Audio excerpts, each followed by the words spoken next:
Last में कहाँ तक पढ़ रहे थे?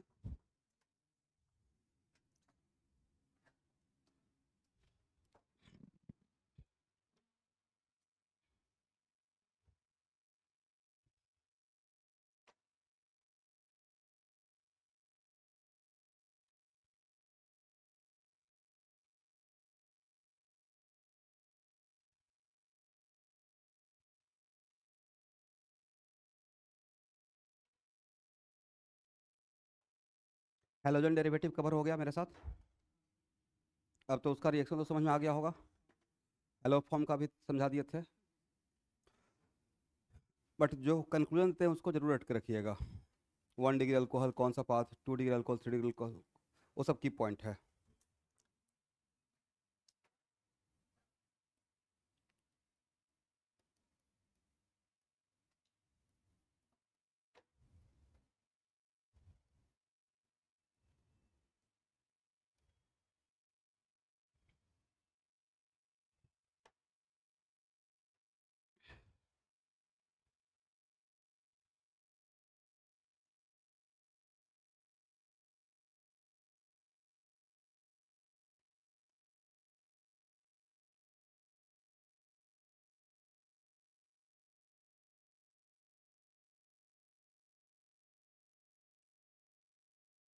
हम लोग का हेडिंग यही था नहीं?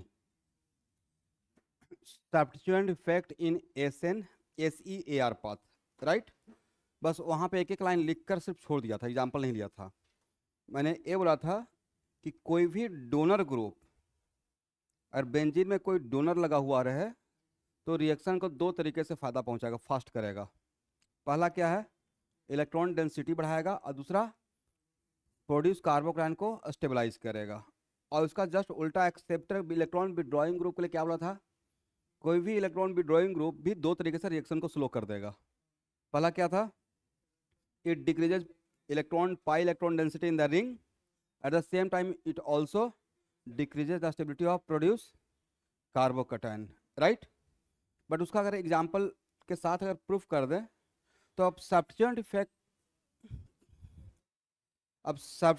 इफेक्ट में दो सिचुएशन आपके लिए रहेगा। पहला रहेगा केस ऑफ मोनो सब्स्टिट्यूटेड, और दूसरा रहेगा case of di substituted. Di बाद में देखेंगे, पहले मोनो सब्स्टिट्यूट देख लेते हैं, राइट।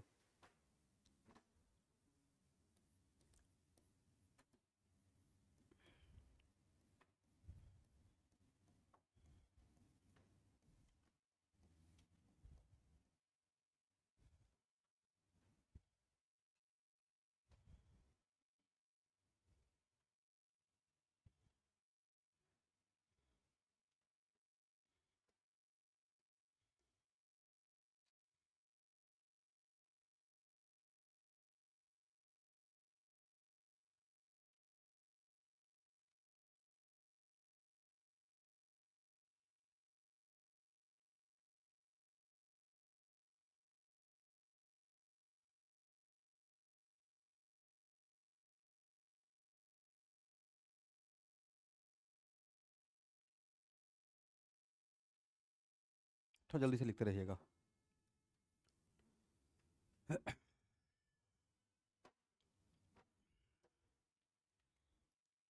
इसको है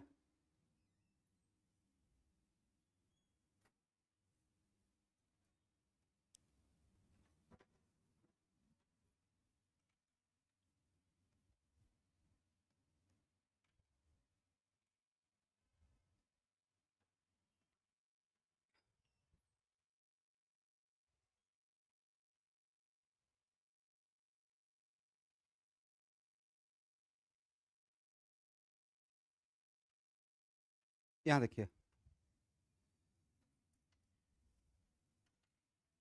ध्यान सुनना भाई। रिंग में क्या लगा हुआ है? मिथाइल। और मिथाइल का मिथाइल इलेक्ट्रॉन डोनर है या इलेक्ट्रॉन एक्सेप्टर है? Donor. Methyls are electron donor by which substituent effect. इसके पास दो पावर है, इसके पास दो पावर है, प्लस आई और हाइपर कंजुगेशन। प्लस आई और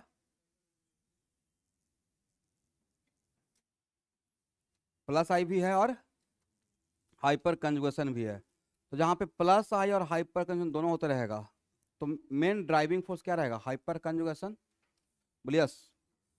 और मैंने आप ध्यान सुनना स्टूडेंट,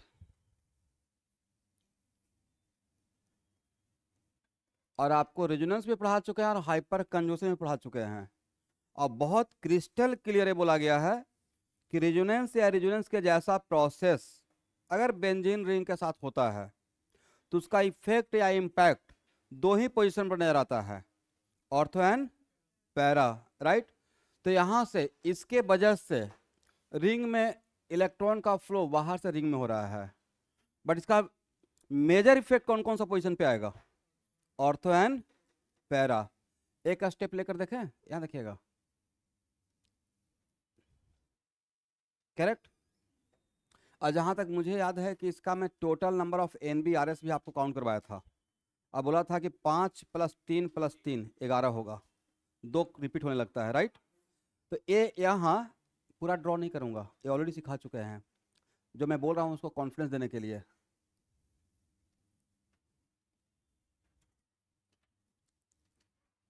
तो यहाँ से इलेक्ट्रॉन का फ्लो चला स्टूडेंट, तो पहले कहाँ पे आकर रुका? ऑर्थो पे।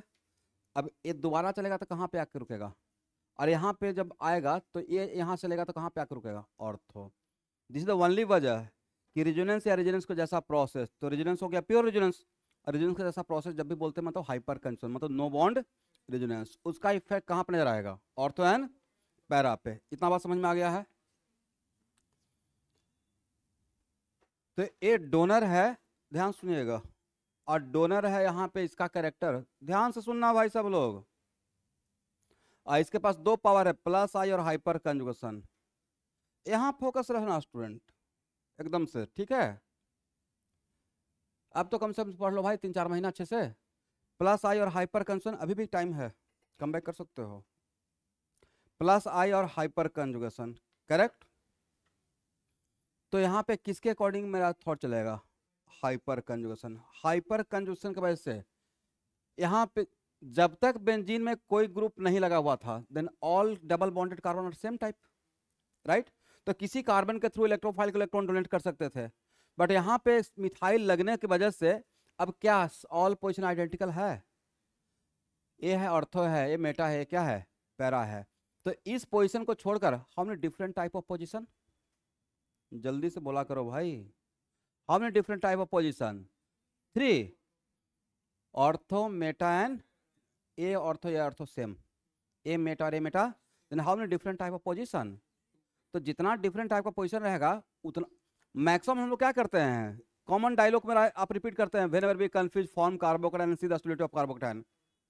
तो अब जहाँ कहाँ पे इलेक्ट्रोफाइल जाएगा उसको बोलते हैं ओरिएंटेशन, जितना कितना फास्ट जाएगा उसको बोलते हैं रिएक्टिविटी। तो जब ओरिएंटेशन का क्वेश्चन कब होगा? When we have different type of position. But नहीं लगता है कि सर आगे जाने से पहले ही मन में एक इंट्यूशन आ रहा है कि ऑर्थो और नहीं तो पैरा पे जाना चाहिए? बोले क्यों? क्योंकि इलेक्ट्रॉन डेंसिटी कहाँ पे ज़्यादा है, ऑर्थो पे या मेटा पे? ऑर्थो पे। वजह है due to hyperconjugation. Hyperconjugation का इफेक्ट कहाँ पे रहेगा? इसका मतलब ये कहाँ जाएगा, वो कौन कंट्रोल कर रहा है? मिथाइल कंट्रोल कर रहा है। By which substitution effect? Hyper conjugation, correct है। बट ये तो बात पहले से पता चल गया कि कहाँ जाना चाहिए, कहाँ पे जाना चाहिए student? Ortho and para. But फिर भी एटलीस्ट एक बार तो क्रॉस वेरीफाई करना बनता है, बार बार नहीं करेंगे।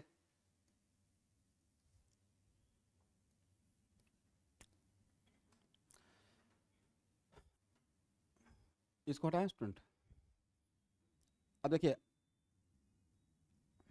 ये पहले से समझ में आ गया कहाँ जाना चाहिए, लेकिन एक बार क्रॉस चेक करने के लिए हम लोग क्या करेंगे कि एक बार ऑर्थो पे लेके जाकर देखेंगे, एक बार मेटा पे लेके जाकर देखेंगे, और एक बार पैरा पे लेके जाकर देखेंगे। और उसके बाद मैच कराएंगे कि जो हम लोग पहले से सोच रहे थे वही एक्चुअली स्टेबिलिटी ऑफ कार्बोकैटायन से आंसर आ रहा है या कुछ अपोज हो रहा है। अगर वहाँ पे जाने के बाद जो पहले से मेरा थॉट था कहाँ जाना चाहिए इलेक्ट्रॉन डेंसिटी देखकर, और कार्बोकैटायन का स्टेबिलिटी भी वही अगर पोजीशन को इंडिकेट किया, मतलब वी आर करेक्ट। इसका मतलब फास्ट होने के लिए हम लोग बाद में ऐसा कर सकते हैं। अब बाद में एकदम कॉन्क्रीट कंक्लूजन दे दूंगा भाई एक लाइन में बेंजीन को लेकर।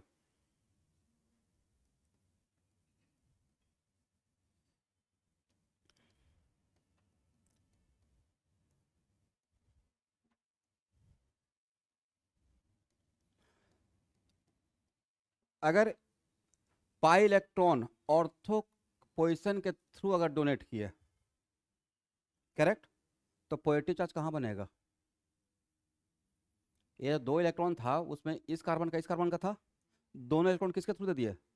लेकर इस कार्बन के थ्रू दे दिया, तो लॉस किसको हो जाएगा? तो पॉजिटिव कहाँ पे आएगा? यहाँ पे आएगा।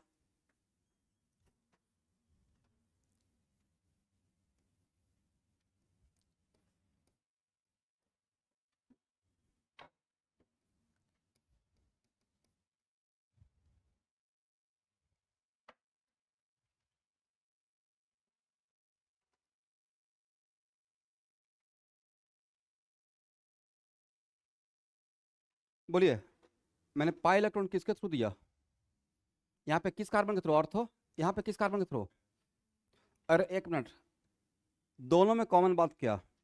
अरे ऑर्थो कार्बन से दिए तब भी पॉजिटिव चार्ज मेटा पे विथ रिस्पेक्ट टू दिस, और पैरा कार्बन के थ्रू, पैरा पोजीशन के थ्रू इलेक्ट्रॉन डोनेट किए तब भी पॉजिटिव कहाँ पे? मेटा पे ही। मेटा 2 कार्बन है। How many Meta carbon? 2 carbon, this and this. तो दोनों में कॉमन बात तो एक आ गया कि चाहे ऑर्थो के थ्रू डोनेट करें या पैरा के थ्रू, पॉजिटिव चार्ज कहाँ पे आएगा? मेटा कार्बन पे आएगा, राइट। अब एक मिनट, मैंने आपको क्या बोला था स्टूडेंट कि कोई भी इलेक्ट्रॉन डोनर ग्रुप रिएक्शन को 2 तरीके से फास्ट करता है। कितने तरीके से रिएक्शन को फास्ट करेगा? 2 तरीके से। कैसे? वो पाई इलेक्ट्रॉन डेंसिटी भी बढ़ा रहा है, तो क्या पाई इलेक्ट्रॉन डेंसिटी बढ़ा रहा है? इलेक्ट्रॉन का फ्लो कहाँ आ रहा है? अंदर से बाहर या बाहर से अंदर? By which effects? Hyper conjugation. और उसमें भी रिंग में तो इलेक्ट्रॉन डेंसिटी बढ़ा ही है, और रिंग में भी किसी पार्टिकुलर पोजीशन पे ज्यादा बढ़ा। और पोजीशन क्या था? 3 कार्बन, 2 ऑर्थो 1 पैरा, 2 ऑर्थो एन। अब यहां देखिएगा, बोलो भाई, दिस कार्बोकटाइन स्टेबलाइज बाय, पता है ना कार्बोकटाइन को कौन स्टेबलाइज करता है? Donor. This carbocation stabilise by कौन कौन सा इफेक्ट? पढ़िए मेरे साथ। Positive charge, single bond, double bond, single bond, double bond, resonance से तो स्टेबलाइज हो रहा है। क्या बोल सकते हैं? This positive charge also enjoying 3 hyperconjugable hydrogen atom. पता है ना कि hyperconjugation is distance independent, it is just like resonance provided there is extended conjugation. एक बार क्रॉस वेरीफाई कर लेते हैं, कौन सा हाइड्रोजन हाइपर कंजुगेशन में पार्टिसिपेट करता है? बोलिए, CH sigma of sp3 carbon किसके साथ करता है स्टूडेंट? 5 के साथ ही करता था भाई।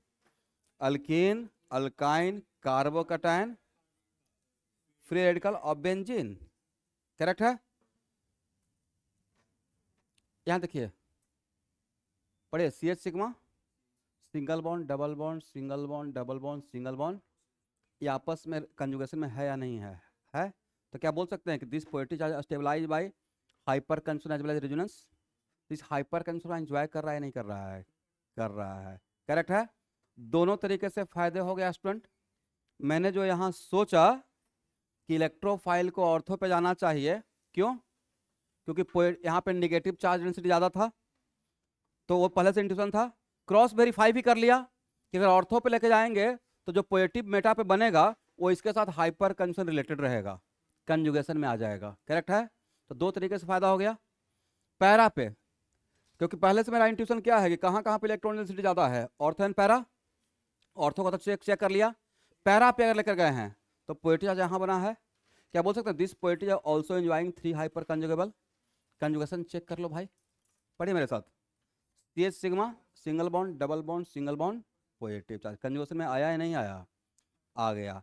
दिस इज द ओनली वजह कि कोई भी डोनर ग्रुप लगा हुआ रहता है बेंजीन में, और एक ग्रुप है और वो डोनर है, तो all the time always without, एक आध जगह एक्सेप्शन रहेगा, but in almost in 95% cases electrophile को ऑलवेज ऑर्थो एंड पैरा पे ही लेके जाते हैं। कहाँ लेके जाएंगे? बाद में कंक्लूड कर दूंगा। करेक्ट है। तो ऑर्थो पैरा तो चेक कर लिया, बट हम लोग का इसका कॉम्पिटिशन किसके साथ था? मेटा के साथ। कि मेटा पे क्यों नहीं जाएगा? पहला रीजन कि मेटा पे electron density ortho and para से कम है। फर्स्ट कॉज ये हो गया। Electrophile searching for what? Electron. तो आप जिस चीज के सर्च खोज में हैं वो जहां मिलेगा वहीं पे तो जाओगे भाई। तो आप ये है इलेक्ट्रॉन के खोज में, और इलेक्ट्रॉन यहाँ पे ज्यादा है तो इसी पोजीशन पे जाएगा, अट्रैक्ट करेगा। लिखते रहना है साथ में स्टूडेंट, सिर्फ सुनना भी नहीं है, लिखना भी है।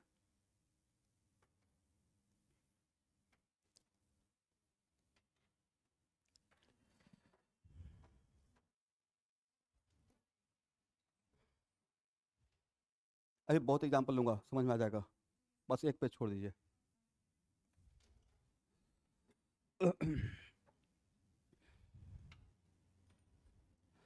फ्राइडे का कोशिश कीजिएगा कि 6:15 तक या 6:20 तक भी आने से होगा student.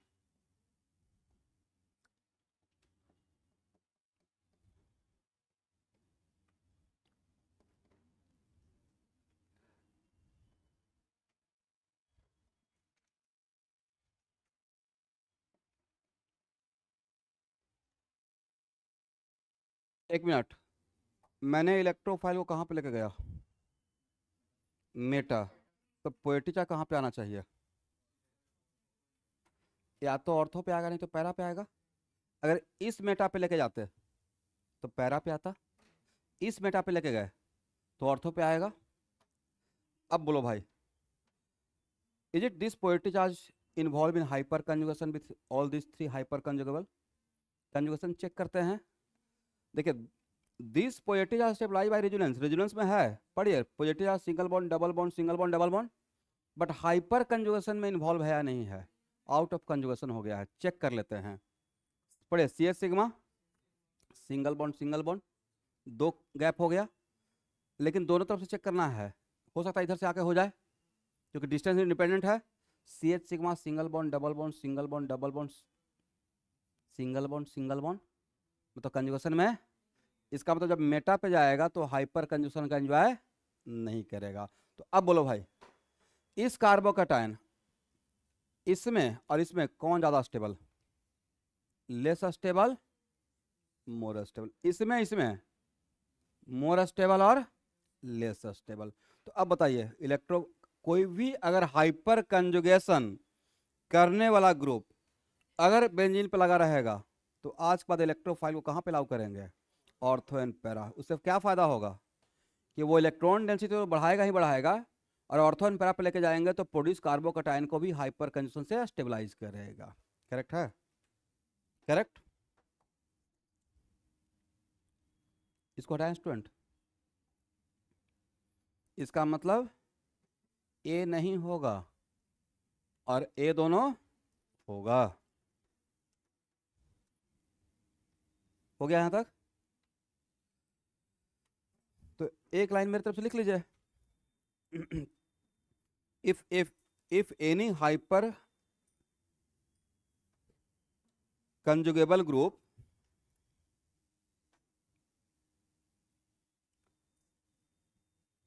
present on ring, then electrophiles should be placed at ortho and para position. Then electrophiles should be placed at ortho and para position.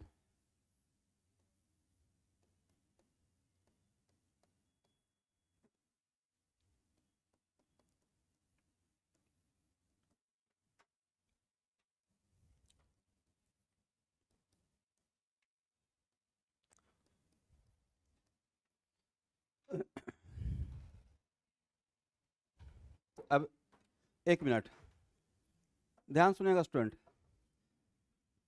इसके बाद क्या होता था? ये 2 स्टेप मैकेनिज्म था। पहला स्टेप क्या था? लॉस ऑफ एमिसिविटी, और दूसरा क्या था? Gain of emissivity. और गेन ऑफ एमिसिविटी के लिए क्या करते थे स्टूडेंट? डीप्रोटोनेशन करते थे। और डीप्रोटोनेशन कहां से?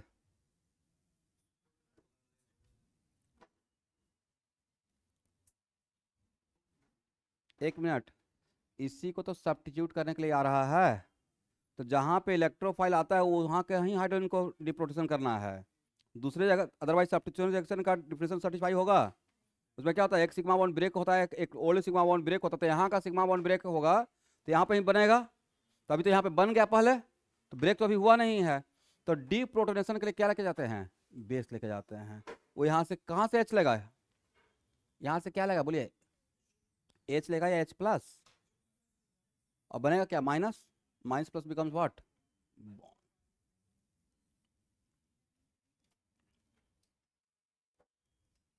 करेक्ट है?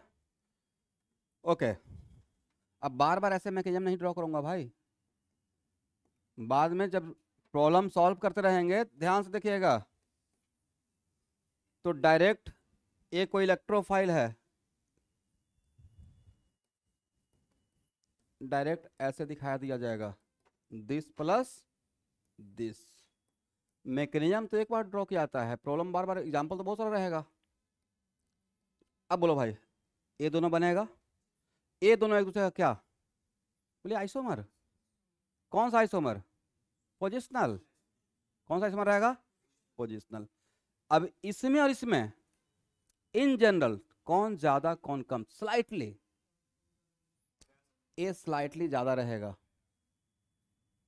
मेजर रहेगा, अरे थोड़ा कम रहेगा, तो कम रहेगा इस वजह से क्या बोल दिए? माइनर। Reason steric hindrance. क्या रीजन? यहाँ पे देखिए, जहाँ पे हाइपर कंजुगेशन हो रहा है तो प्लस आई तो परमानेंट है, तो होगा ही होगा। पर जब यहाँ पे हाइपर कंजुगेशन होता रहेगा तो फिर हाइपर कंजुगेशन के अकॉर्डिंग मैं सोच रहा हूँ। तो यहाँ पे जो प्रोडक्ट, नहीं ये प्रोडक्ट बन चुका, एक मिनट, चलिए आपने अच्छा याद दिलाया, ध्यान सुनो भाई।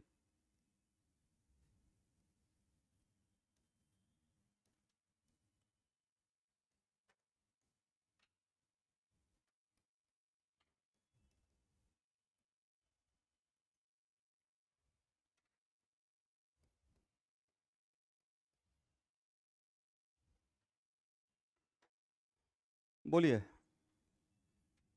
किस पॉजिटिव चार्ज के लिए प्लस आई ज्यादा ऑपरेट हो रहा है? हाइपर कंजुगेशन तो दोनों के लिए equally, hyper conjugation does not depend on distance. किस पॉजिटिव चार्ज के लिए प्लस आई ज्यादा?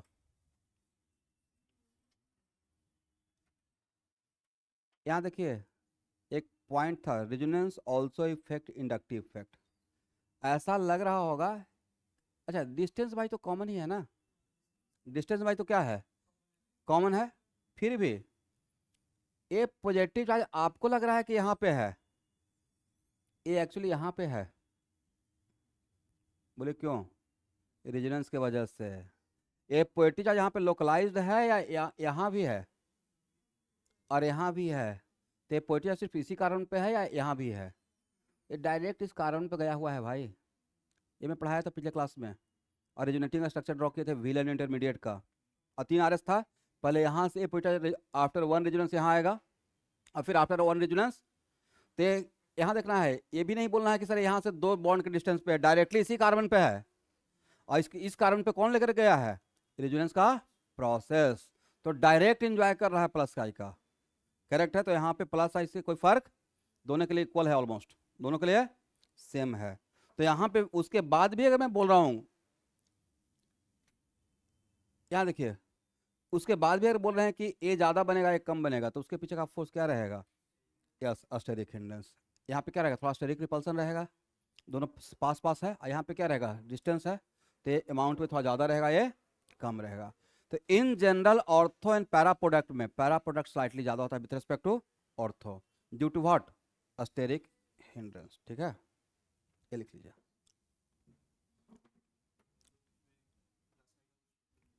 यहाँ पे प्लस आई कोई मतलब नहीं, दोनों के लिए इक्वल ऑपरेट हो रहा है।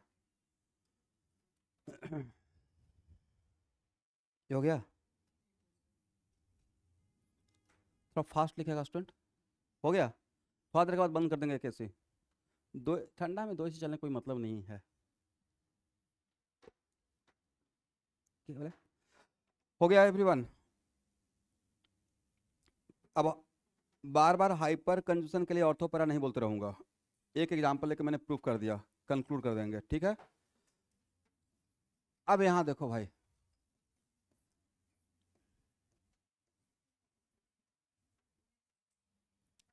एक कैसा ग्रुप, जब कैसा ग्रुप बोलते हैं इसका मतलब यहाँ पे मेरा ये नहीं रहता सर OH ग्रुप है और अच्छा ग्रुप, ये नहीं बोलना है। ये तो जब बोलते रहते थे, मुझे अभी बिहार में इलेक्शन हो रहा है ना, तो वहाँ का एक बहुत फेमस बाहुबली नेता है अनंत सिंह, उनका बहुत रील आते रहता है, मतलब ये मुख्यमंत्री कैसा बढ़िया, ऐसे ही कैसा, तो बहुत बढ़िया। आप सीएम बनना चाहते हैं? मुझे उतना ज्ञान ही नहीं है, मैं सीएम नहीं बनना चाहता हूँ। बेचारा ऑनेस्ट है भाई, इतना ऑनेस्टी कहीं देखे हैं? बोलता कि मुझे सिग्नेचर ही नहीं ठीक से करना आता तो मैं सीएम क्या बनूंगा, विधायक ही काफी है। मतलब ऑनेस्ट है, एक आप एक लोग है भाई। This is called democracy. This is called what? Democracy. बिना पढ़े लिखे इंसान भी आईएएस को घुमाते रहता है, और लगता है कि आईएएस को घुमाते रहता है, लेकिन जब नेताजी फंसते हैं तो आईएएस बच के निकल जाता है, फंस हो जाते हैं। राइट? पूरा ब्यूरोक्रेट ही तो चलाता है कंट्री भाई, चाहे स्टेट हो। इतना नेताजी का टाइम है क्या कि सारा पेज पढ़ते रहेंगे? पॉलिसी कौन बनाता है? गवर्नर। सबसे एजुकेटेड प्राइम मिनिस्टर जो मनमोहन सिंह, वैसा आदमी होना चाहिए। देखते हैं उस एक क्राइसिस में भी इंडिया को बचा लिए थे। तो वो सब तो महान लोग हैं भाई, और अभी भी बहुत पढ़े लिखे लोग हैं, ऐसा नहीं है, बट बहुत कम, वेरी फ्यू। एक ऐसा ग्रुप, यहाँ पे कैसा ग्रुप, मतलब सब्स्टिट्यूशन इफेक्ट वाइज। तो OH का कौन कौन सा इफेक्ट होता है भाई? इसके पास लोन पेयर भी है, तो plus M minus I। Plus M कब होगा? जब रेजोनेंस में रहेगा। यहाँ पे रेजोनेंस में है या नहीं है? Loan pair single bond double bond, तो यहाँ पे जब प्लस M और माइनस I, तो प्लस M से इलेक्ट्रॉन देगा और माइनस I से लेगा। कौन सा इफेक्ट डोमिनेंट इफेक्ट रहेगा? Plus M। तो ओवरऑल इसको यहाँ पे क्या मानना है, एक्सेप्टर या डोनर? डोनर। क्या मानना है? तो यहाँ पे ओवरऑल ए रहेगा डोनर। क्या रहेगा? डोनर। अब बताओ भाई, इलेक्ट्रॉन रेजोनेंस, यहाँ देखिएगा पूरा रेजोनेंस का प्रैक्टिस यहाँ पे दोबारा हो जाएगा। यहाँ पे इलेक्ट्रॉन का फ्लो अंदर से बाहर या बाहर से अंदर? ए रूल था, how to write RS, if lone pair conjugated with pi bond then flow electron from where to where? Lone pair to, तो बाहर से अंदर आएगा। इसका मतलब इलेक्ट्रॉन डेंसिटी बढ़ेगा रिंग में, बट उसका ज्यादा इफेक्ट कहाँ पर नजर आएगा? उसका ज्यादा इफेक्ट कहाँ पर नजर आएगा? Ortho and para. तो आपको नहीं था कि सर पहले से ही इंट्यूशन आ गया मन में कि कहाँ पे जाना चाहिए? ऑर्थो एंड पैरा पे जाना चाहिए, करेक्ट है। बट OH को छोड़कर, इस कार्बन को छोड़कर, हमने different type of carbon position for electrophile 3 ortho meta and para. तो यही तो 3 है भाई, 4 तो है नहीं। तो मैक्सिमम आप क्या करेंगे? अगर ऑर्थो पे लेके जाएंगे, लिखो भाई, जितना लिखोगे उतना फ्री हैंड होगा, ठीक है।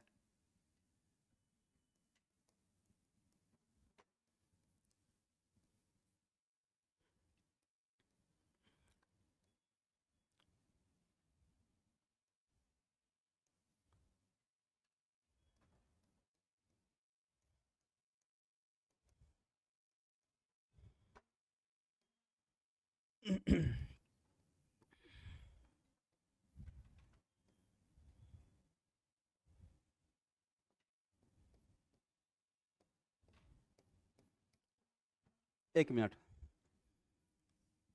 बोले दिस कार्बोकटाइन, कार्बोकटाइन को कौन स्टेबलाइज करता है? Donor group. This carbocation stabilise by, आगे का लाइन आप लोग बोलिए, फिल इन द ब्लैंक कीजिए। रेजोनेंस ऑफ पाई बॉन्ड, क्या इसके प्लस M का एंजॉय कर रहा है? कंजुगेशन में रहेगा तो करेगा, चेक करते हैं। पढ़िए, lone pair single bond double bond single bond double bond single bond, this poetry also stabilise plus M of OH। और ऑर्गेनिक केमिस्ट्री में OH और NH2 का प्लस M बहुत पावरफुल होता है। तो दिस पोइट्री highly stabilize by plus M of OH as well as resonance of ring, correct है। व्हाट अबाउट दिस पोइट्री चार्ज? ये कहाँ पे ऑर्थो पे गया है था, इलेक्ट्रोफाइल कहाँ गया था? तब पोइट्री कहाँ बना था? मेटा। इसमें कहाँ गया इलेक्ट्रोफाइल? पैरा। और यहाँ पे इलेक्ट्रॉन डेंसिटी देखकर हम लोग डिसाइड क्या कर रहे थे कि ऑर्थो और पैरा पे भेजेंगे, और उसी को अगर स्टेबिलिटी ऑफ पॉजिटिव चार्ज भी फेवर कर दिया, मतलब we are correct. This poetry are stable, is it this poetry are enjoying the plus M of OH? आपको तो कंजुगेशन ही तो चेक करना है भाई। डबल बॉन्ड सिंगल बॉन्ड पढ़िए, lone pair single bond double bond single, conjugation में आ गया, correct है। इसका मतलब है कि इसका stability almost same, electronic factor तो ऑलमोस्ट सेम है, स्टेरिक को अभी माइनस कर दीजिए, बट इलेक्ट्रॉनिकली तो सेम स्टेबिलिटी का है, because resonance is distance independent. Is this positive charge involve in resonance with OH? A positive resonance में है या नहीं है? रिंग के पाई बॉन्ड के साथ, बट OH के साथ प्लस M में नहीं जा पाया। बोलिए क्यों? आउट ऑफ कंजुगेशन हो गया। लोन पेयर सिंगल बॉन्ड, यहाँ देखिए लोन पेयर सिंगल बॉन्ड, दो का गैप हो गया। इधर से चेक करके देखते हैं, loan pair single bond double bond single bond double bond single bond single, out of conjugation. तो अब बोलिए, अब AOH इसके लिए क्या ऑपरेट करेगा? इसको दो पावर है, या तो स्टेबलाइज कर देगा नहीं तो डीस्टेबलाइज कर देगा। तो अगर इसके लिए प्लस M नहीं हो रहा है तो इस पोइट्री के लिए फिर कौन सा इफेक्ट ऑपरेट करेगा? माइनस। अब बताओ भाई, कौन सा पोइट्री ज़्यादा स्टेबल? क्या ये बोल सकते हैं लेस स्टेबल? एक क्या हो गया? More stable. एक क्या हो गया? कहाँ पे ले जाने से लेस स्टेबल हुआ? मेटा पे। तो पहले से पता चल रहा था कि मेटा पे नहीं भेजना है, राइट? अब तो भरोसा हो गया कि जो वहाँ पे सोच रहे थे वही हुआ है। तो अब बताइए, कोई भी प्लस M ग्रुप अगर रिंग में लगा रहेगा तो इलेक्ट्रोफाइल को कहाँ भेजना है? Ortho and para. करेक्ट हो गया? इसको हटाए।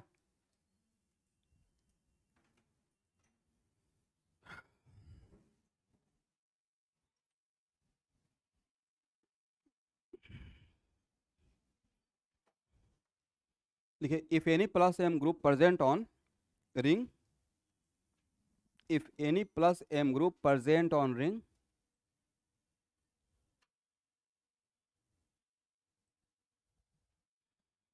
then electrophile should be placed at ortho and para.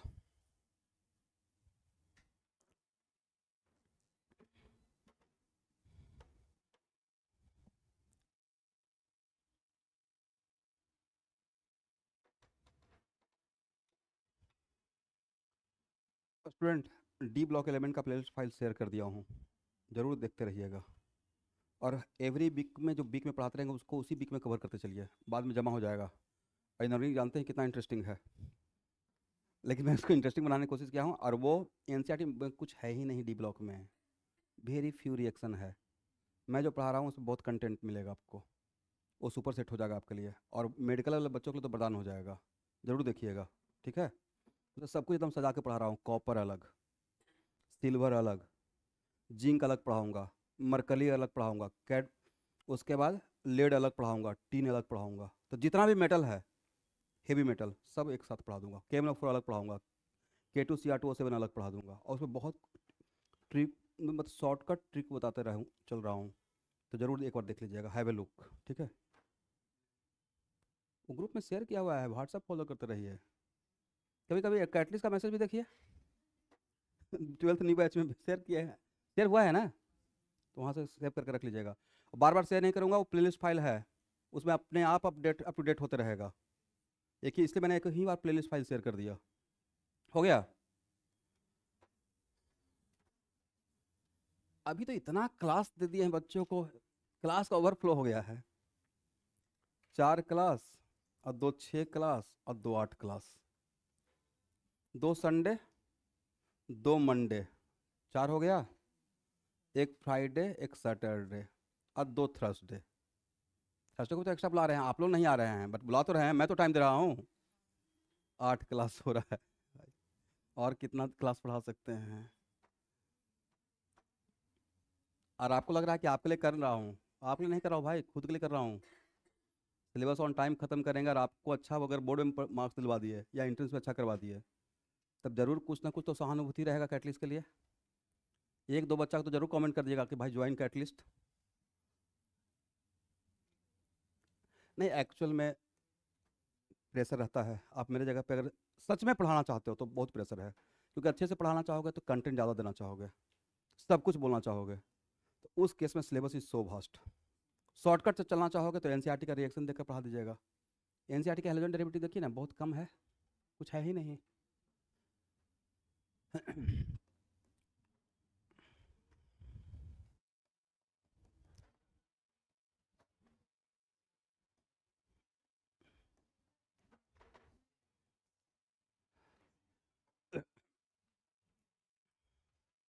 बोले इन दोनों में इन जनरल मेजर कौन माइनर कौन?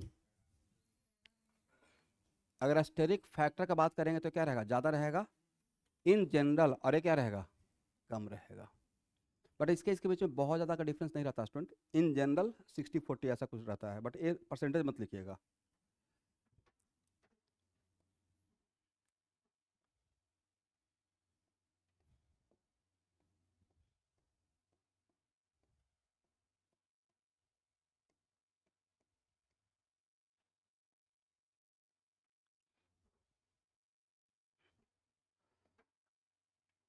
अब यहाँ देखिए स्टूडेंट, ध्यान से देखिएगा, जिसको मैंने सर्कल किया वो क्या है,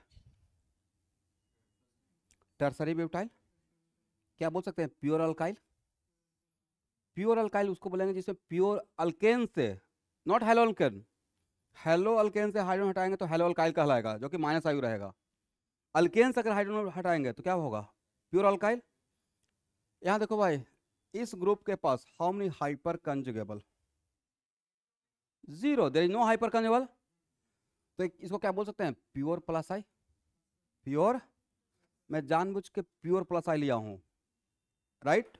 पहले एक प्योर, एक हाइपर कंजुगेबल लिए, फिर एक प्लस एम लिए, अभी क्या ले रहे हैं, मिक्स नहीं होने दिए, इसमें कोई हाइपर कंजुगेबल रखा ही नहीं, इसको क्या बना दिया, प्योर प्लस आई। अब बोलिए स्टूडेंट, इलेक्ट्रोफाइल कहाँ जाना चाहिए। अब तो इलेक्ट्रॉन का फ्लो इसमें होगा भी तो प्लस आई के थ्रू होगा, right. Where should electrophile placed, आपको क्या लगता है। नहीं, ऐसे अगर प्योर प्लस आई का बात करेंगे तो सबसे ज़्यादा, अस्टेरिक फैक्टर को भी छोड़ दीजिए, अस्टेरिक फैक्टर को अभी अगर माइनस करते हैं, अस्टेरिक फैक्टर को माइनस करते हुए तो ऑर्थो पे जाना चाहिए, due to distance, plus I depends on distance, pure plus I है। उसके बाद कहाँ जाना चाहिए, मेटा, और सबसे कम कहाँ जाना चाहिए, एक बार चेक कर लेते हैं।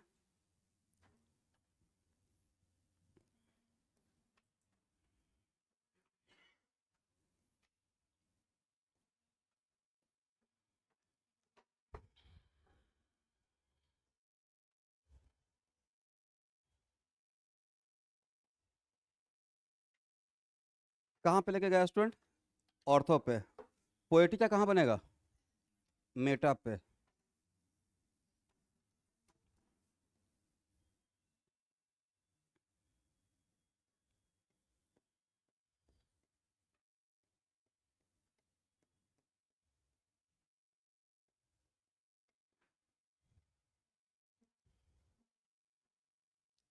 यहाँ पे कहाँ पे था, ऑर्थो पे, इसमें कहाँ पे लेके गए, मेटा पे। एक और ऑप्शन बच रहा है,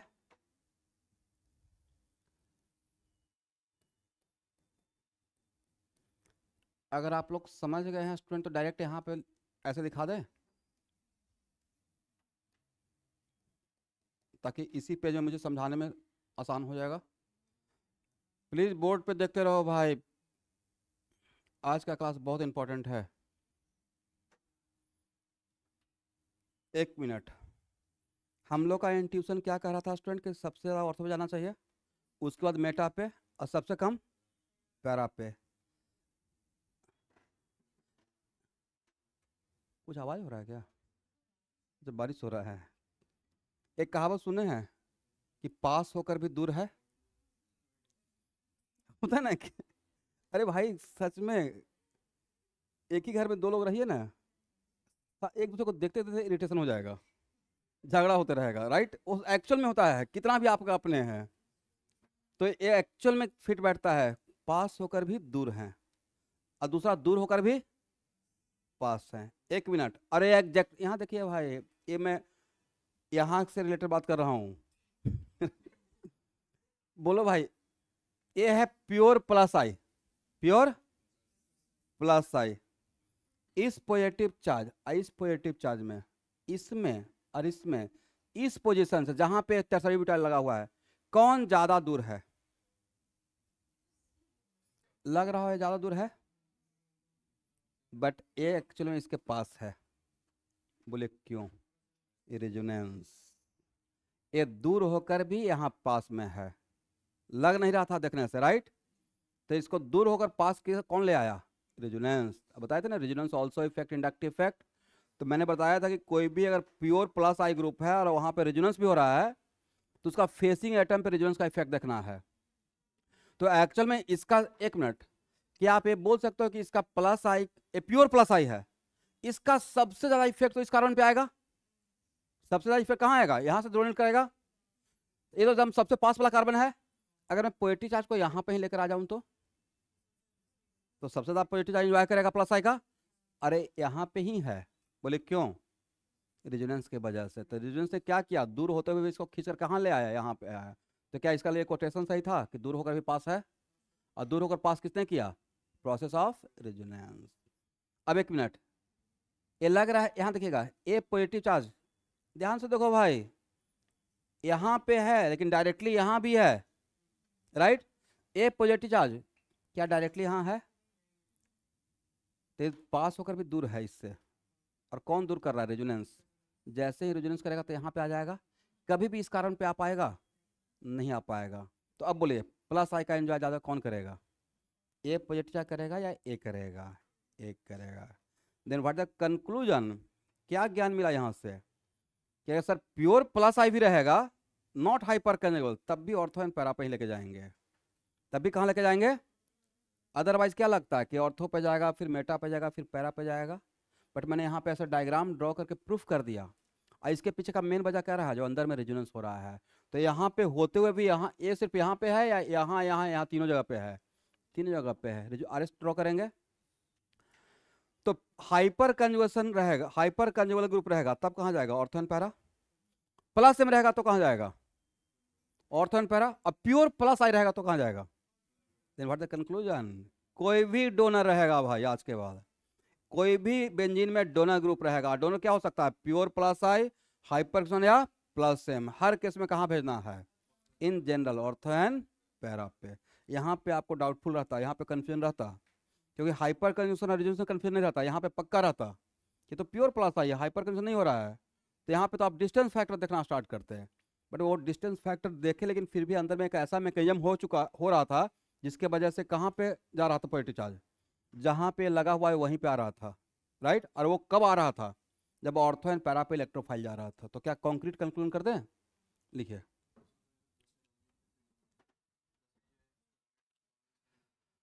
प्लस आई का डोमिनेंस है, बट प्लस आई का डोमिनेंस कहाँ पे ज़्यादा रहेगा? इसका ये जो इलेक्ट्रॉन दे रहा है प्लस आई से, वो डायरेक्ट यहाँ पे आ जाएगा इलेक्ट्रॉन, या इस कार्बन को होते हुए आएगा? और इस कार्बन पे अगर पॉजिटिव आ गया देन ज़्यादा इंजॉय करेगा। तो यहाँ जो पॉजिटिव है, यहाँ जो आपको दिख रहा है, वो यहाँ पे है या यहाँ भी है? यहाँ भी है। कौन लेकर आया? पहला एक बार रेजोनेंस करेंगे यहाँ आएंगे, और दूसरा करेंगे तो यहाँ जाएंगे। तो यहाँ पे है, सिर्फ यहाँ पे लोकलाइज्ड है या डीलोकलाइज्ड है? ये पॉजिटिव यहाँ भी है due to resonance.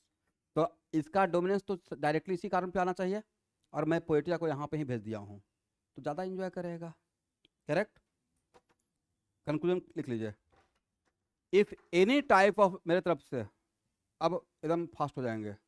If any type of donor, any type donor में सब आ गया, plus same plus I hyper, for if any type of donor group present on benzene ring, then electrophile should be placed at ortho and para in general. Then electrophile should be placed at ortho and para.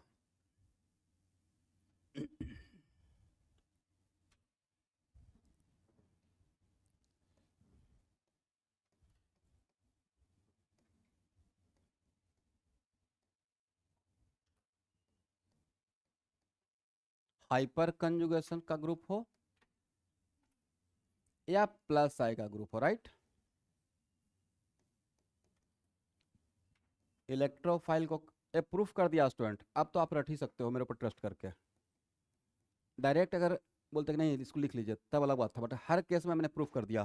कार्बोक्टाइन बनाया, उसका stability देखा, right. यहाँ जाएगा। अब इसमें this product is slightly more and this one is slightly less due to which factor? In general steric factor, ठीक है।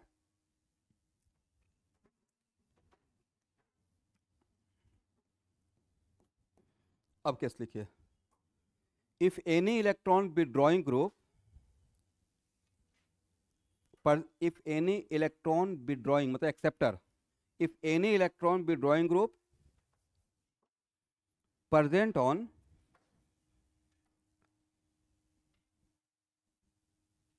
Benzene ring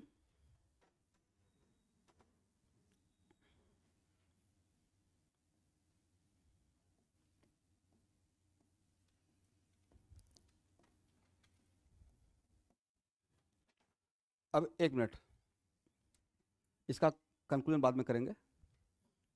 बोलिए स्टूडेंट, इलेक्ट्रॉन विड्रॉइंग ग्रुप रहेगा। इलेक्ट्रॉन विड्रॉइंग ग्रुप तो दो ही टाइप का रहेगा। कौन सा? माइनस एम माइनस आई।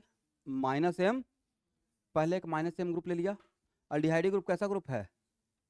बोलिए प्योर माइनस एम। इसके पास कौन कौन सा पावर? माइनस एम माइनस आई, माइनस एम और माइनस आई। सब्स्टिट्यूट इफेक्ट तो पहचान पाएंगे ना अब?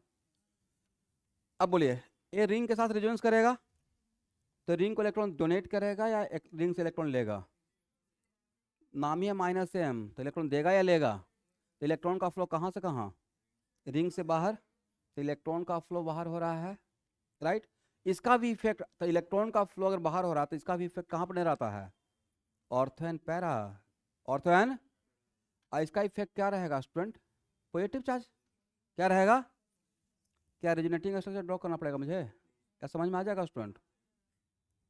तो कहाँ पे पॉजिटिव चार्ज रहेगा? ऑर्थो एंड, एक मिनट,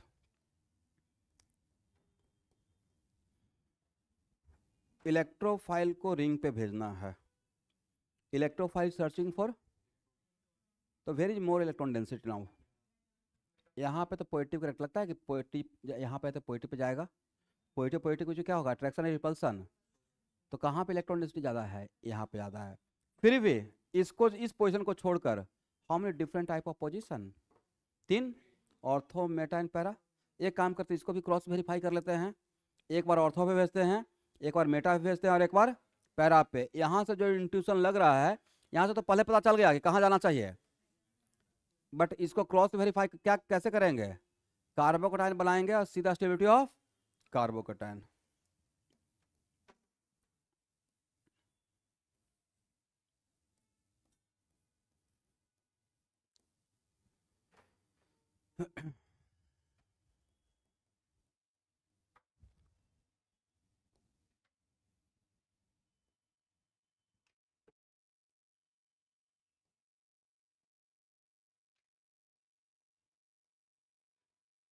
ओके स्टूडेंट,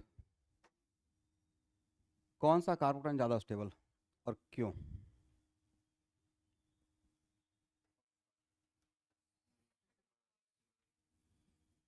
एक मिनट, एक मिनट, इस पॉजिटिव चार्ज के लिए एक ग्रुप कौन सा सब्स्टिट्यूएंट इफेक्ट शो कर रहा है? Minus M. एक मिनट, ध्यान से देखना भाई। कार्बोकटायन अपने आप में माइनस एम होता है, पता है कि नहीं? बोलिए यस। और ये भी क्या सुने? दो माइनस एम आपस में रेजोनेंस करते हुए, ऐसा होगा क्या? ए भी इलेक्ट्रॉन लेना चाहेगा, ए भी इलेक्ट्रॉन लेना चाहेगा, रेजोनेंस में अलाउड नहीं है। तो क्या पॉजिटिव चार्ज का, यहाँ देखिए मैंने हाउ टू राइट आरएस में एक पॉइंट लिखवाया था कि positive charge conjugated with pi bond, then flow of electron from pi bond to positive charge. But वहाँ पे मेंशन किया था that pi bond should be homoatomic not heteroatomic. वजह, अगर सिचुएशन ऐसा रहेगा तो ये इधर आएगा या इस तरफ ओपन होगा? इस तरफ ओपन होगा, राइट।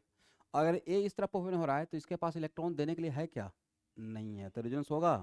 तो आज के बाद पॉजिटिव चार्ज और माइनस एम ग्रुप के बीच रेजोनेंस। तो अब फिर से बोलिए, इस पॉजिटिव चार्ज के लिए एक क्या माइनस एम शो करेगा? तो जब माइनस एम शो नहीं करेगा तो इसके लिए क्या शो करेगा? माइनस आई। एक मिनट रुकना है स्टूडेंट, लेट मी फिनिश।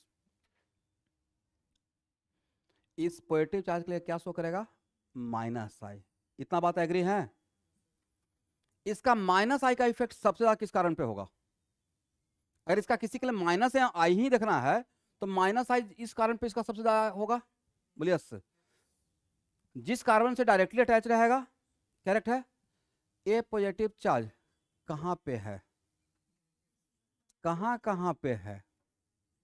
सिर्फ यहाँ पे लोकलाइज्ड है या यहाँ यहाँ यहाँ तीनों जगह है? तीनों जगह है। और तीनों किसने लाया? रिंग के अंदर का रेजोनेंस। तो ये डायरेक्टली यहाँ पे, यहाँ देखिएगा लग रहा होगा कि इस पोजीशन से दूर है, बट दूर है या पास है? पास कौन ला रहा है? रेजोनेंस। तो ये पोएटिक चार्ज डायरेक्टली इस कार्बन पे आया हुआ है, बोलते भी नहीं हो भाई आप लोग। तो इसी कार्बन पे डायरेक्टली आया हुआ है और यहाँ पे माइनस आई है, लगता है कि डायरेक्टली माइनस आई इस पे ऑपरेट हो रहा है। इस पे जो माइनस आई ऑपरेट हो रहा है कितना बॉन्ड के डिस्टेंस पर हो रहा है? बोले डायरेक्ट हो रहा है। ये पोएटिक चार्ज यहाँ पे ही है, लग रहा है कि 2 बॉन्ड के डिस्टेंस पे है, बट ये यहाँ पे नहीं है। कहाँ पे है? यहाँ भी है, यहाँ भी और यहाँ भी है। एग्री? इस पोजीशन से ए पॉजिटिव ज़्यादा दूर है या ए ज़्यादा दूर है? ए ज़्यादा दूर है। बोले क्यों? ये डायरेक्टली इस कार्बन पे जाएगा ही नहीं, राइट?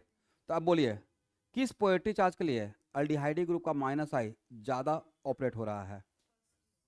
इसके लिए माइनस आई ज़्यादा ऑपरेट हो रहा है, और इसके लिए? अब माइनस आई जिसके लिए ज़्यादा ऑपरेट होगा, जिस पॉजिटिव चार्ज के लिए, उसको क्या स्टेबलाइज करेगा या डीस्टेबलाइज करेगा? तो अब बोलिए ए क्या होगा? Less stable. अरे क्या होगा? आप लोग पक्का समझ गए होंगे। तो बोले वहाँ से जो हम लोग सोचे और यहाँ जो स्टेबिलिटी बता रहा है, क्या वो दोनों कॉन्ट्राडिक्ट हो रहा है या सेम डायरेक्शन में काम कर रहा है? Same direction. यहाँ से हम लोग क्या सोचे थे, कहाँ जाना चाहिए? मेटा पे, ऑर्थो पे नहीं जाना चाहिए। यहाँ पे मेटा पे लेके गए हैं तो एक कटायन जो मिला है, और ऑर्थो पे लेके गए हैं तो जो कटायन मिला है।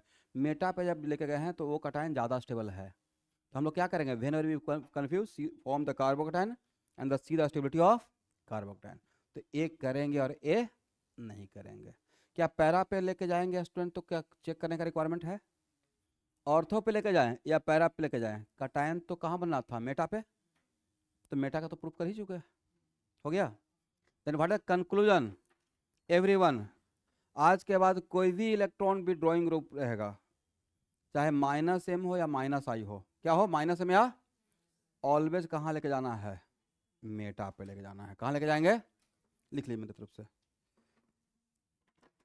If any electron be drawing group present on benzene ring, if any electron be drawing group present on benzene ring, then electrophiles should be placed at meta position. Correct है? कोई रीजन पूछेगा तो उसका 2 reason दीजिएगा। पहला, Meta position पे electron density ज़्यादा है, और दूसरा, मेटा पोजीशन पे अगर इलेक्ट्रोफाइल को लेकर जाएंगे तो जो इंटरमीडिएट बनेगा वो ज़्यादा स्टेबल रहेगा with respect to ortho and para. This is 2 reason. हो गया एवरीवन?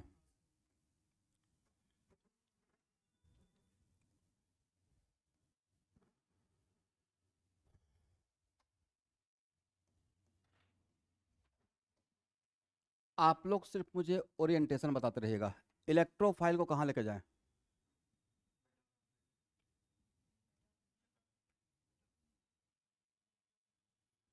क्यों? CCl3 में हाउ मेनी हाइपर कंजुगेबल? 0। तो प्योर माइनस आई है। अरे माइनस आई नहीं है भाई, बहुत खतरनाक माइनस आई है। इसका माइनस आई इफेक्ट बहुत सारे का माइनस एम से बड़ा होता है। तो CCl3 को क्या बोलेंगे? Very strong electron withdrawing group. क्या बोलना है? तो ये प्योर माइनस आई है। अब कंक्लूड कर चुके हैं, कोई भी एक्सेप्टर रहेगा चाहे माइनस आई या माइनस एम, इसको कहाँ भेजना है? मेटा पे ही भेजना है स्टूडेंट, ठीक है।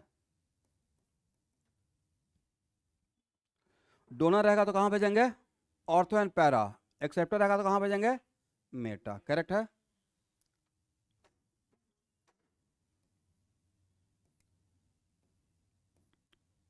आप बस कुछ एग्जांपल ऐसे ही ले रहे हैं। बोलिए कहाँ भेजना चाहिए? एक कौन सा ग्रुप?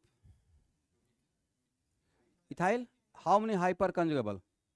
2। तो जैसे ही हाइपर कंजुगेबल हो गया, राइट, तो where is more electron density? Ortho and para. तो कहाँ जाएगा स्टूडेंट? Ortho para. करेक्ट है?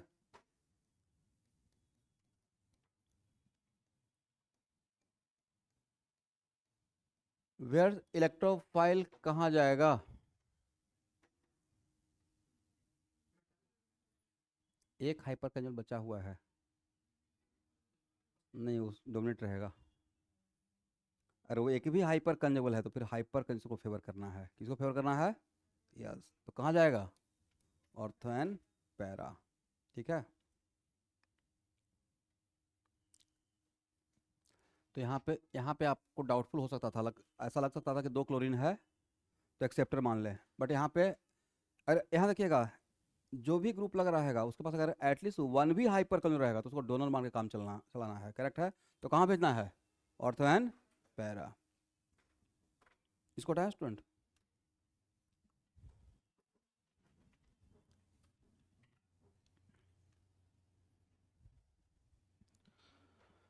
चलिए तो मोटा मोटी ओरिएंटेशन का बात हो गया।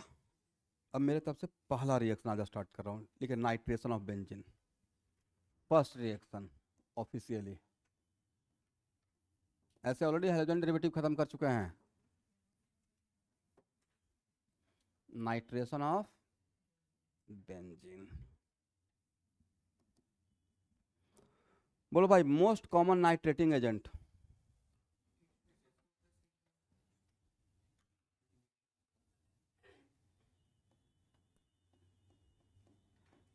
नाइट्रेटिंग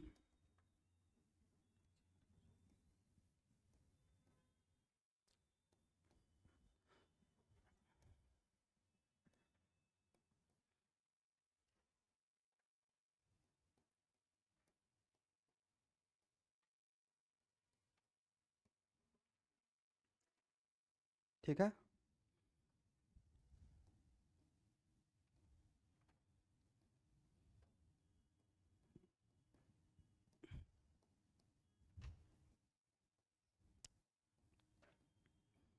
इसमें मैं एक चीज़ मेंशन करते रहूँगा स्टूडेंट कि कौन सा, बहुत सारे रिएक्शन पढ़ाते रहेंगे, बट बोर्ड के एग्जाम के लिए और नीट लेवल तक के लिए कौन इंपॉर्टेंट रहेगा वो मेंशन करते रहूँगा। एक्स्ट्रा जो पढ़ाते रहेंगे तो वहाँ पे बोल देंगे कि ये एक्स्ट्रा है, ऑप्शन में रख सकते हैं। फिर कम से कम इतना बोलने से आपको ये रहेगा कि बोर्ड के लिए कौन मेरे लिए ज़्यादा, उसमें लिख लीजिएगा important for board and NEET, ठीक है। नाइट्रेटिंग इन ए भी होता है, ए भी होता है और ए भी होता है, N2O5, ठीक है। बट इसमें मोस्ट कॉमन, अगर सपोज कि कन्वर्सन करना है कि बेंजीन से नाइट्रो बेंजीन बनाना है, तब क्या यूज़ कीजिएगा बोर्ड के एग्जाम में, यही यूज़ करना है, ये मोस्ट कॉमन है, दिस इज मोस्ट कॉमन। इसको हटा,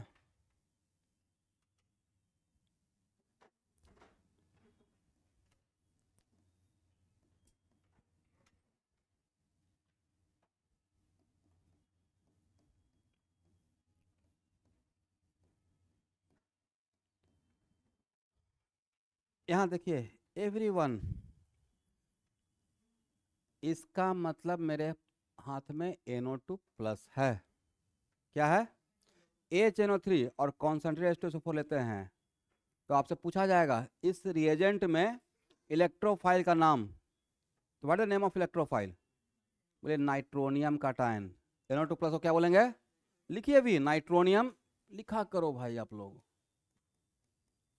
नाइट्रोनियम कटायन, ठीक है।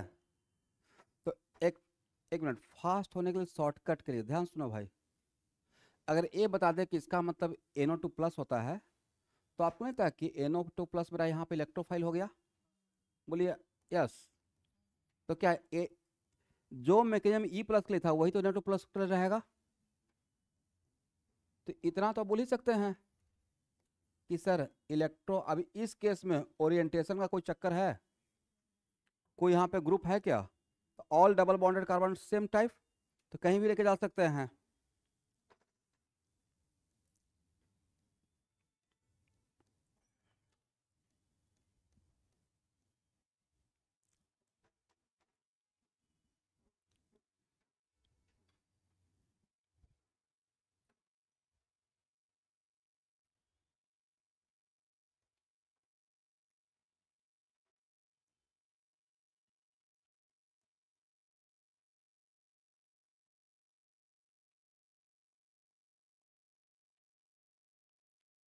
यहाँ देखिए, आज के बाद कॉन्सेंट्रेटेड H2SO4 का टूटने का तरीका दो होता है, या तो H2O प्लस SO3, या तो क्या रहेगा H2 प्लस, और नहीं तो H plus plus HSO4 minus.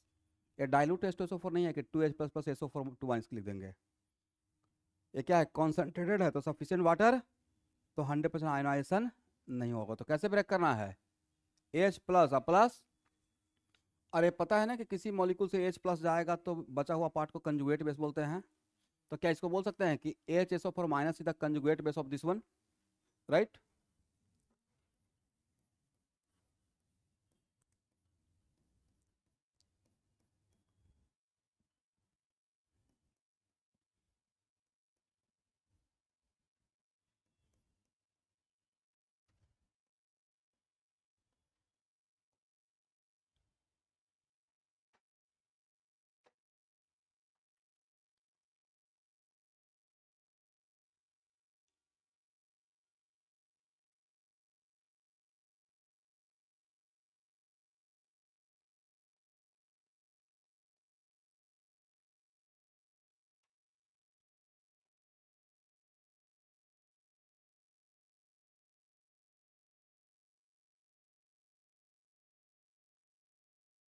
अब बस लिखते रहिए, मैं समझाते चला जाऊंगा। पहले आप लिख लीजिए, बिना समझे हुए लिखिए जैसे मैं लिख रहा हूँ।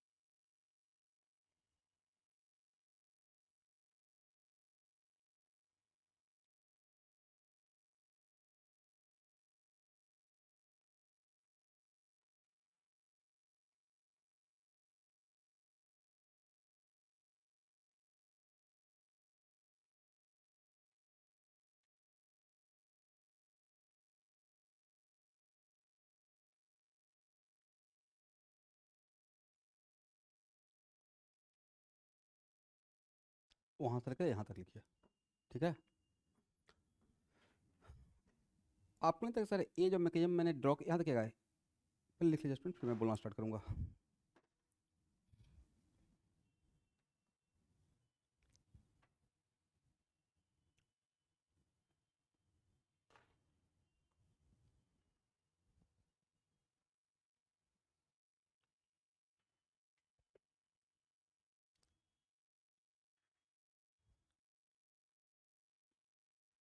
मैकेनिज्म ध्यान से लिखिएगा, मैकेनिज्म के अंदर से ही क्वेश्चन आता है एंट्रेंस एग्जाम में, उसके अंदर बहुत सारा क्वेश्चन का सलूशन रहेगा।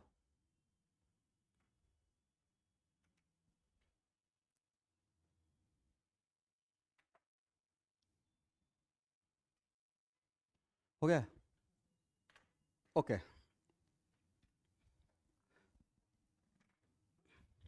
पहले यहाँ से चलते हैं। आपको नहीं लगा ये मैकेनिज्म सर बार बार आप एक ही मैकेनिज्म रिपीट कर दे रहे हैं? ये कोई डिफरेंट मैकेनिज्म है या general mechanism of electrophilic substitution? E plus के भी तो ऐसे ही करते थे। यहाँ पे क्या है, पहले इलेक्ट्रोफाइल अटैक करेगा, क्या अटैक करेगा, उसके बाद क्या बनेगा, कार्बोकैटायन। इस कार्बोकैटायन का नाम क्या था, व्हीलन इंटरमीडिएट। और उसके बाद किसका एंट्री होता था, बेस का। यहाँ पे बेस का काम कौन कर रहा है, HSO4 माइनस। HSO4 माइनस यहाँ से क्या लेगा, डीप्रोटोनेशन करेगा, H प्लस लेगा, तो यहाँ पे क्या बनेगा, निगेटिव। और निगेटिव आकर यहाँ पे क्या बना देगा, पाई बॉन्ड। करेक्ट है। तो ए मैकेनिज्म और जनरल मैकेनिज्म जो पढ़ा है अलग है, डिटो सेम है। तो हर इलेक्ट्रोफिलिक सब्स्टिट्यूशन में यही मैकेनिज्म होना है, डिफरेंट रहेगा सेम रहेगा, सब में एक ही काम होना है, पहले लॉस ऑफ एरोमेटिसिटी, अब बाद में बाय डीप्रोटोनेशन गेन ऑफ। इतना आसान बात तो है। करेक्ट। पहला ध्यान सुनो भाई, फर्स्ट ऑब्जेक्टिव इसका याद है, रेट लॉ एक्सप्रेशन था। जहां तक मुझे याद है कि रेट लॉ एक्सप्रेशन यही था, इलेक्ट्रोफिलिक सब्स्टिट्यूशन इन बेंजीन में रेट लॉ एक्सप्रेशन क्या था, which one is RDS, this is RDS. तो इस आरडीएस में कौन कौन इन्वॉल्व है, electrophile benzene, electrophile and benzene. Correct है। अब एक मिनट, इसमें ऑब्जेक्टिव इतना तरीके से पूछा हुआ है स्टूडेंट। पहला इसमें ऑब्जेक्टिव पूछा हुआ है कि व्हाट इज इलेक्ट्रोफाइल, इलेक्ट्रोफाइल का नाम क्या होगा, बोलिए NO2 प्लस। बेंजीन पे अटैक करने के लिए जो जाएगा उसी का नाम तो इलेक्ट्रोफाइल रहेगा। तो बेंजीन पे कौन गया अटैक करने के लिए, ले रहे हैं HNO3 प्लस H2SO4, उससे मुझे मतलब है जो बेंजीन पे जाएगा उसको इलेक्ट्रोफाइल बोलेंगे। तो what is name of electrophile, बोलिए नाइट्रोनियम कटायन। पहला ऑब्जेक्टिव मैं सब कुछ लिखवा दूंगा। सेकंड, इसमें क्वेश्चन इन डेप्थ जो जेई में आया हुआ है, पता नहीं कि नीट में आएगा नहीं आएगा, पूछा गया कि इस रिएक्शन को H2SO4 कितने तरीके से हेल्प कर रहा है। इस रिएक्शन को पूरा बोर्ड पे सॉल्यूशन है, इसमें से ढूंढिए कि H2SO4 कितना तरीके से इस रिएक्शन को हेल्प किया। कितना तरीके से? 3 तरीके से। 2 तरीका सबको नजर आ रहा होगा। इसका कंजुगेट बेस डिप्रोटेशन में हेल्प किया। अब पहला तरीका यहाँ देखिएगा, इस रिएक्शन को H2SO4 3 तरीके से हेल्प किया है। पहला, यहाँ पे नाइट्रिक एसिड को प्रोटोनेट किया और वाटर आउट किया। राइट, यहाँ से क्या आउट हुआ है? तो यह जनरेटेड वाटर, करेक्ट है। तो यहाँ से H प्लस आ कहाँ से रहा है? H2SO4 से ही आ रहा है। 1 मिनट, यहाँ जो वाटर निकल रहा है वो फ्री वाटर है। 1 minute, concentrated H2SO4 is very strong dehydrating agent. बोलते भी नहीं हो भाई। कॉन्सेंट्रेटेड H2SO4 इसी को तेजाब बोलते हैं। वेरी स्ट्रॉन्ग डिहाइड्रेटिंग एजेंट, इतना स्ट्रॉन्ग है कि अगर एक बूंद भी यहाँ पे गिर गया तो ये जला देगा। जलने का मतलब क्या है? वाटर आउट कर देना, राइट। तो एक्चुअल में ये जो वाटर है, ये जो यहाँ पे जो वाटर आउट हुआ है वो रेगिस्तान में पानी के एक बूंद के जैसा है। रेगिस्तान है और एक पानी का बूंद गिरा रहेगा या कोई सोख लेगा? वैसे ही ये जो वाटर है वो फ्री वाटर रहेगा या इसको भी प्रोटोनेट कर देगा। तो मैंने जो बोला कि concentrated H2SO4 strong dehydrating agent है, वो पानी को सोख एब्जॉर्ब कर लेता है। ये एब्जॉर्ब करने का मतलब उसको प्रोटोनेट कर देता है, राइट। तो जो फ्री वाटर रहेगा उसको क्या है, फ्री जो वाटर है वो फ्री वाटर रहेगा या प्रोटोनेटेड वाटर रहेगा? किसने प्रोटोनेट किया? H2SO4 प्रोटोनेट करना। अगर ये फ्री वाटर रहता, एक मिनट रुकिए स्टूडेंट, अगर ये फ्री वाटर रहता तो देयर इज अ पॉसिबिलिटी कि वापस ये इसको अटैक करता, इलोन पर देकर वापस क्या बन जाता है? HNO3। अगर ये वापस जाता तो NO2 प्लस का कॉन्सेंट्रेशन कम हो जाता। NO2 प्लस क्या है? इलेक्ट्रोफाइल है। इलेक्ट्रोफाइल का कॉन्सेंट्रेशन कम तो रेट ऑफ रिएक्शन कम। इसका मतलब इसका पहला काम रहा वाटर को आउट करना, दूसरा काम क्या रहा है? फ्री वाटर को अगेन क्या कर दिया? प्रोटोनेट। और अगर ये पॉजिटिव चार्ज बन गया तो पॉजिटिव और पॉजिटिव आपस में रिएक्शन करेगा तो वापस रीयूनियन होने का चांस रहेगा कि पीछे जाने का, इसलिए मैंने ऐसे एरो दिखा दिया। इसका मतलब है कि सेकेंड वर्क ये था H2SO4 का कि जनरेटेड वाटर को प्रोटोनेट किया और it eliminate the chance of reunion of water and NO2 plus. और अगर इस चांस को रीयूनियन होने के चांस को एलिमिनेट कर रहा है तो NO2 प्लस का कॉन्सेंट्रेशन बढ़ रहा है और इलेक्ट्रोफाइल कॉन्सेंट्रेशन ज़्यादा होता है according to rate law expression, rate of reaction ज़्यादा। तो दूसरा काम ये हो गया। पहला काम ये था यहाँ H प्लस दिया, दूसरा काम यहाँ H प्लस दिया, 2 फंक्शन हो गया। और तीसरा H2SO4 का conjugate base behave like base, इसका HSO4 minus behave like act as a base for what? Deprotonation को अपोज कर रहा है या सपोर्ट कर रहा है? सपोर्ट कर रहा है। तो 3 तरीके से इस रिएक्शन को हेल्प कर रहा है। तो की पॉइंट लिख लीजिए इस रिएक्शन का। पूरा मैकेनिज्म समझ में आ गया? चलिए लिखिए। First, in this reaction NO2 plus is electrophile. In this reaction, NO2 plus is electrophile.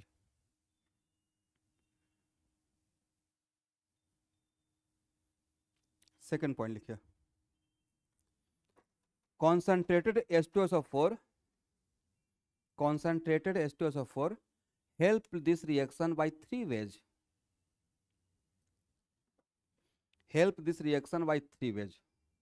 First, it produce NO2 plus by dehydration of nitric acid. मैं इस यहाँ देखिएगा, इस यहाँ से यहाँ तक का स्टेप का बात कर रहा हूँ। फर्स्ट इट, क्या मैंने बोला? First it produce NO2 plus by dehydration of what? 1 minute, OH को आउट करना या OH को वाटर बनाकर आउट करना, दोनों को डिहाइड्रेशन ही मानिएगा। यहाँ से क्या आउट कर दिया? OH डायरेक्ट आउट किया या प्रोटोनेट करके आउट कर दिया? करेक्ट है। ये तो पहला काम हो गया। सेकेंड लिखिएगा, secondly it also protonate generated water. Which one is generated water? जो नाइट्रिक एसिड से आउट हुआ है। It also protonate generated water which eliminate the chance of reunion, which eliminates the chance of reunion of water and NO2 plus due to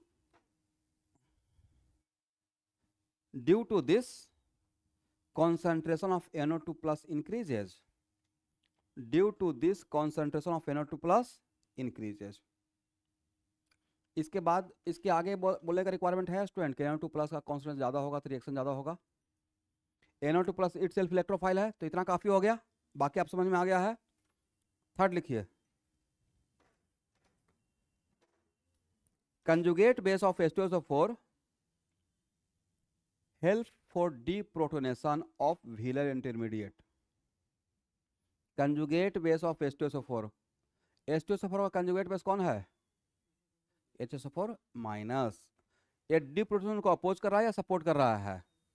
H plus जाना है और H plus को वहां पे base को भेज दिए तो और फास्ट जाएगा। कंजुगेट बेस ऑफ H2SO4 मतलब मैं इसका बात कर रहा हूँ स्टूडेंट, HSO4 माइनस का बात कर रहे हैं, उसी को अलग तरीके से बोल रहे हैं। आप डायरेक्ट ये भी लिख सकते हैं, देखिए कंजुगेट बेस ऑफ H2SO4 और ब्रैकेट में HSO4 माइनस लिख लीजिएगा। Help for deprotonation of wheeler intermediate. इस कार्बोकैटायन का एक स्पेशल नाम दिया गया है व्हीलर इंटरमीडिएट। अब समझ में आ गया कितना तरीके से हेल्प करता है, कितना तरीके से हेल्प करेगा एवरीवन? तीन तरीके से। हो गया, इसको हटाएं।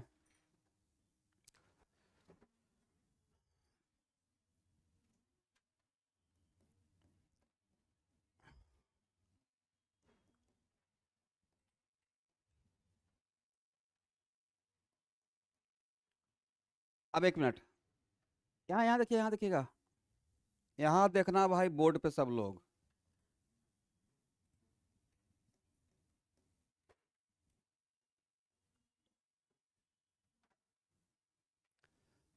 अब जब एग्जाम में ऐसे आएगा ना तो हमेशा ऐसा नहीं कि आप मेरे पास बहुत ज्ञान हो गया, हर टाइम मैकेनिज्म ड्रॉ करके प्रोडक्ट बना रहे हैं। एक बार मैकेनिज्म सीख लिए, राइट? अब बोलिए इसका मतलब आपके पास क्या? इलेक्ट्रोफाइल कहाँ जाएगा? ऑर्थो एंड पैरा जाएगा। पहले से डिसाइड हो गया, पहले पढ़ा चुका।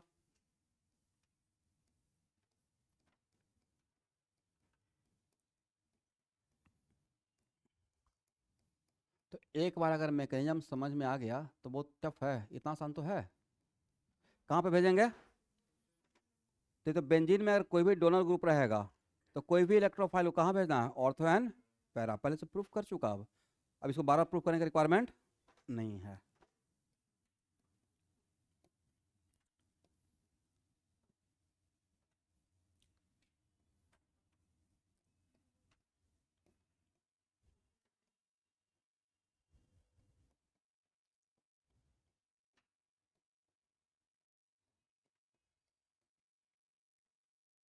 बोलिए कहाँ जाएगा?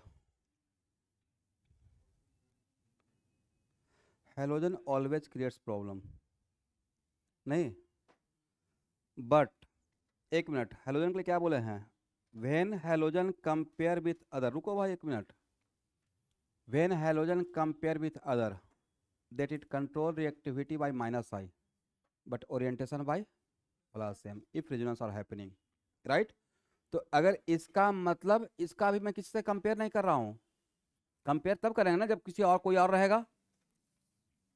अभी मैं सिर्फ ये पूछ रहा हूं कि NO2 प्लस कहाँ जाएगा, तो कहाँ जाएगा इसी को बोलते हैं ओरिएंटेशन। कहाँ पे जाएगा मतलब? तो उस टाइम पे इस क्लोरीन का कौन सा इफेक्ट देखना है?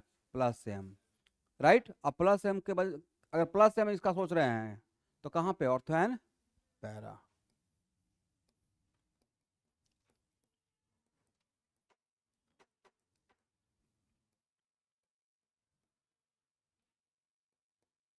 हो गया? करेक्ट है? इसको हटा।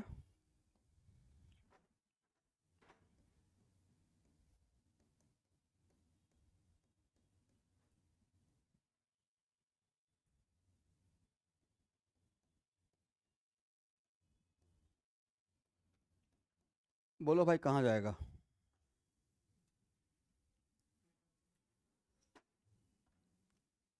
बोले कॉन्फिडेंस के साथ, कहाँ जाएगा? मेटा पे जाएगा, बट इस रिएक्शन को होने में मोर देन 72 आवर लग जाता है। वेरी स्लो रिएक्शन है। बोले क्यों? Very strong electron withdrawing group है भाई। आपका रिंग इलेक्ट्रॉन रिच है, इलेक्ट्रॉन डिफिशियंट है? इलेक्ट्रॉन डिफिशियंट है ना। रिंग में पॉजिटिव चार्ज डेवलप है, del plus del plus del plus.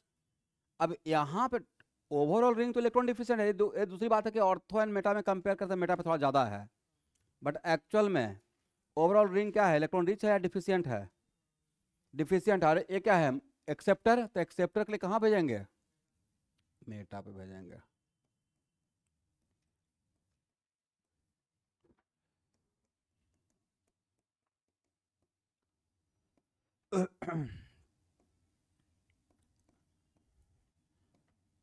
बोलिए स्टूडेंट, सेम रिएजेंट कहाँ भेजना है?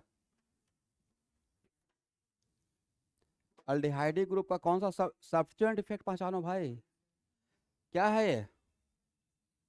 कुछ तो होगा, एबीसीडी, राइट। पूरे ऑर्गेनिक में जो हाइड्रोजन को छोड़कर बाकी सब ग्रुप कोई ना कोई इफेक्ट शो करता है।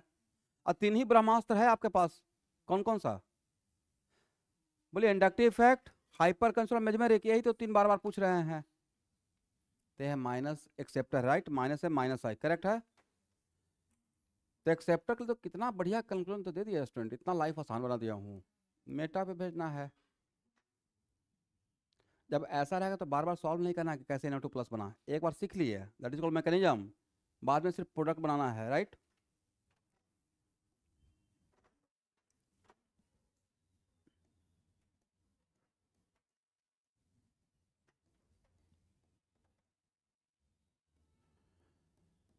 कहाँ जाएगा? वेरी गुड, ऑर्थो पे एंड पैरा पे जाएगा। बोलो स्टूडेंट, कौन मेजर कौन माइनर? बोलिए बोलिए, मैं सुन रहा हूँ एकदम, थोड़ा जोर से बोलिएगा, मैं थोड़ा कम सुनता हूँ आजकल। कहाँ जाएगा? बोलो भाई, लास्ट बेंच, अरिंदिता बर्मन। कोई बात नहीं, मैक्सिमम क्या होगा, मिस्टेक होगा। अभी तक, एक मिनट, अभी तक जो पढ़ा है उसके अकॉर्डिंग तो आपको यही बोलना चाहिए पैरा ज़्यादा बनेगा, राइट। बट वहाँ पे एक टर्म था इन जनरल, इस केस में ये मेजर रहेगा। और ए, यहाँ देखिए बहुत इंपॉर्टेंट कॉन्सेप्ट है स्टूडेंट, ध्यान से देखो भाई। आप लोग केमिकल बॉन्डिंग नहीं ना पढ़े, इसलिए प्रॉब्लम हुआ है।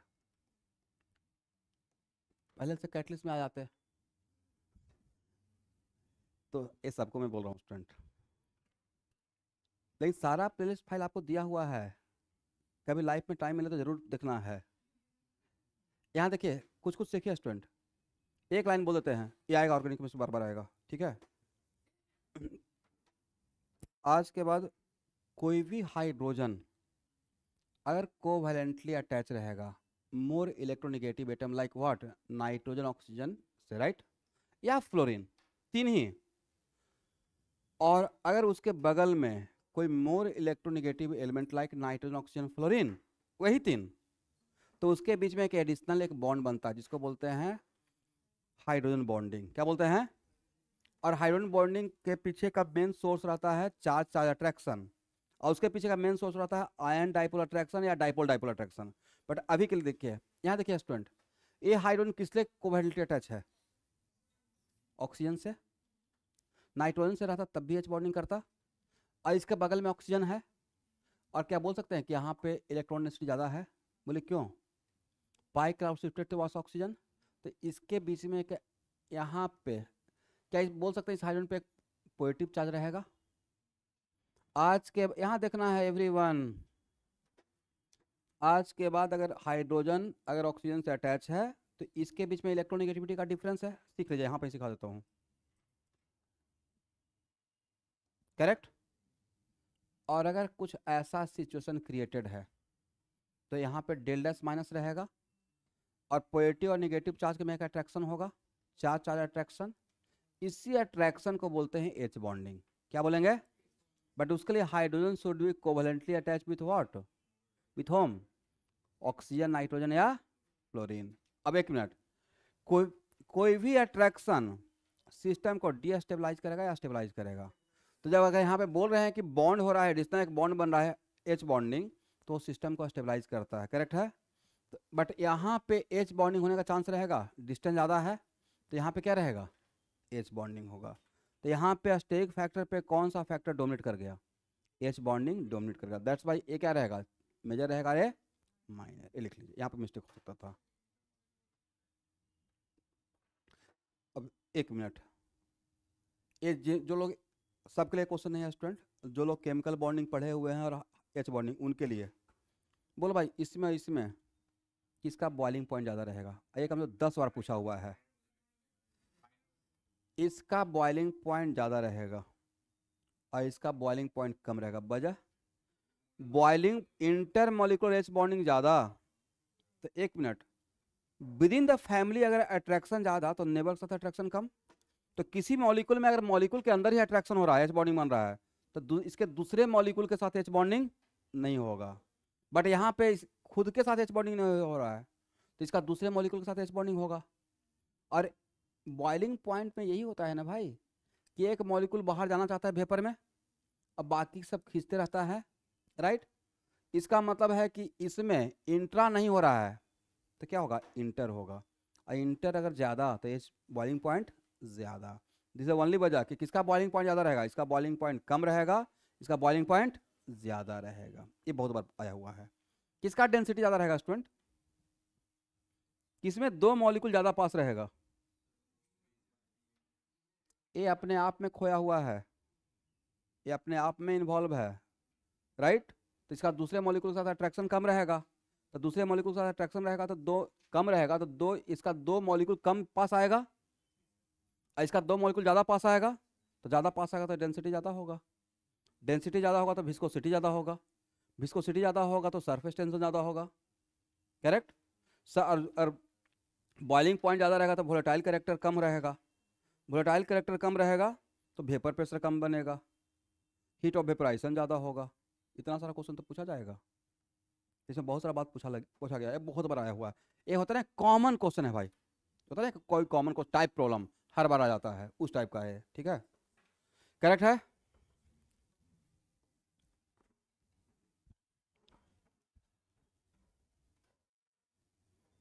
आप लोग क्या बोले स्टूडेंट, आप लोग तो फिर भी न्यू सेशन में आए यहाँ पे। जो 11th क्लास के बच्चे, जो यहाँ ध्यान से सुनेगा कहाँ पे मिस्टेक होता है। आप लोग तो थोड़ा सा कम से इतना तो समझ में आ रहा होगा कि सर थोड़ा 11th का कॉन्सेप्ट और भी अच्छा रहता तो और अलग लेवल पे समझ में आता।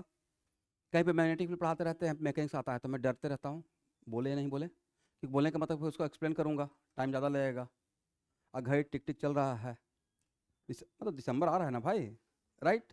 तो कहीं ना कहीं तो पीछे बैक ऑफ द माइंड चलते रहता है।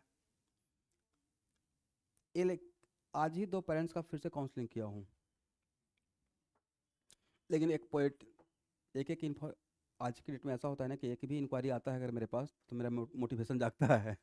एक तो आया है, तो आज से 15 दिन पहले एक इंक्वायरी आया डॉन बॉस्को से, और वो अभी एलए में पढ़ रहा है बच्चे 10th में।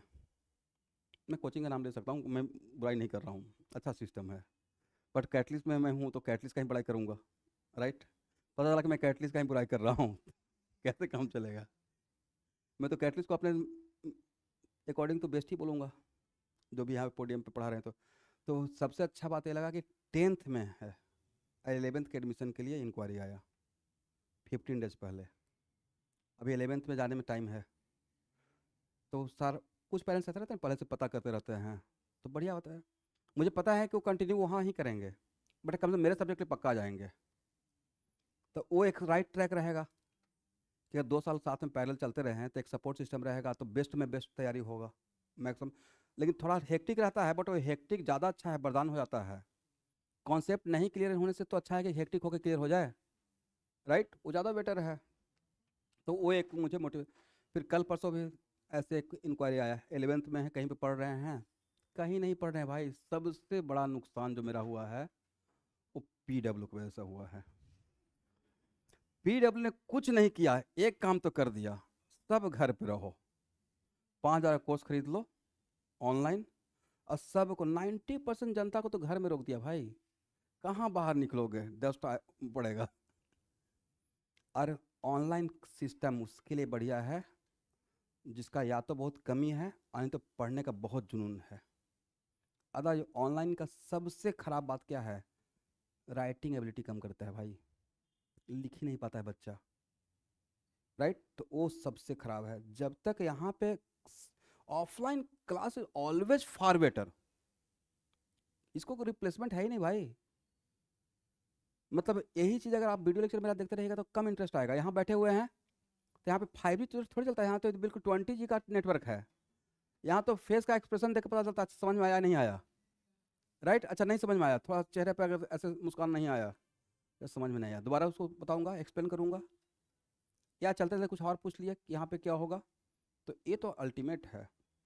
बट ऑनलाइन में कुछ बच्चों के लिए जो बहुत रूरल पार्ट में रहते हैं, गरीब हैं, जो नहीं कर पा रहे हैं, तो उनके लिए वरदान है वो। बट बाकी बच्चों के लिए भाई, तो 90% बच्चों को तो घर पे रोक कर, एक तो डिस्ट्रैक्शन रहेगा। आप ऐसा तो नहीं कि साधु महात्मा हैं कि एकदम बिल्कुल मोबाइल ओपन किए हुए हैं, अब पता चला कि सिर्फ क्लास ही कर रहे हैं, यूट्यूब देख ही नहीं रहे हो, इम्पॉसिबल है भाई, मुझसे नहीं हो पाता है। तो मैं सपोज डेली में सोचता हूँ अच्छा ठीक है मुझे सुबह एकदम उठना है, क्योंकि मुझे .8:15 में मैं क्लास, कोशिश करते हैं कि ऑन टाइम क्लास में इन करें। तो डेली सोचते हैं कि एकदम बिल्कुल आराम से फ्रेश नींद लें, आज 10 मिनट बस देखूंगा यूट्यूब। जैसे ही खाना खा के ओपन करते हैं तो बिहार में इलेक्शन हो रहा है, अब मुझे बस वही इंटरटेनमेंट लगता है अभी। मैं बाकी जितना भी प्रत्याशी लोग हैं चुनाव लड़ रहे हैं, वोट, उनका कमेंट पढ़ते रहता हूँ और दुनिया भर का विचार आता रहता है, बहुत ज्ञान का बात होता रहता है। अब मैं वहाँ से कुछ कुछ देखते रहते हैं, वही मेरा इंटरटेनमेंट हो गया। तो वो सोचते हैं कि अच्छा 10:30 में देखें तो 11 बजे तक सो जाएंगे, 11 से कब 11:30 हो जाता है पता ही नहीं चलता है, और 11:30 से कब 12 हो जाता है। फिर लास्ट में वाइफ आके टोकते हैं कि आप सो भी जाइए, और उसके बाद नहीं, उसके पीछे का डर रहता है कि नहीं सोओगे भाई तो 6 बजे आपको उठाएंगे ही उठाएंगे, क्योंकि अकेले 2 बच्चों को रेडी नहीं कर सकते हैं।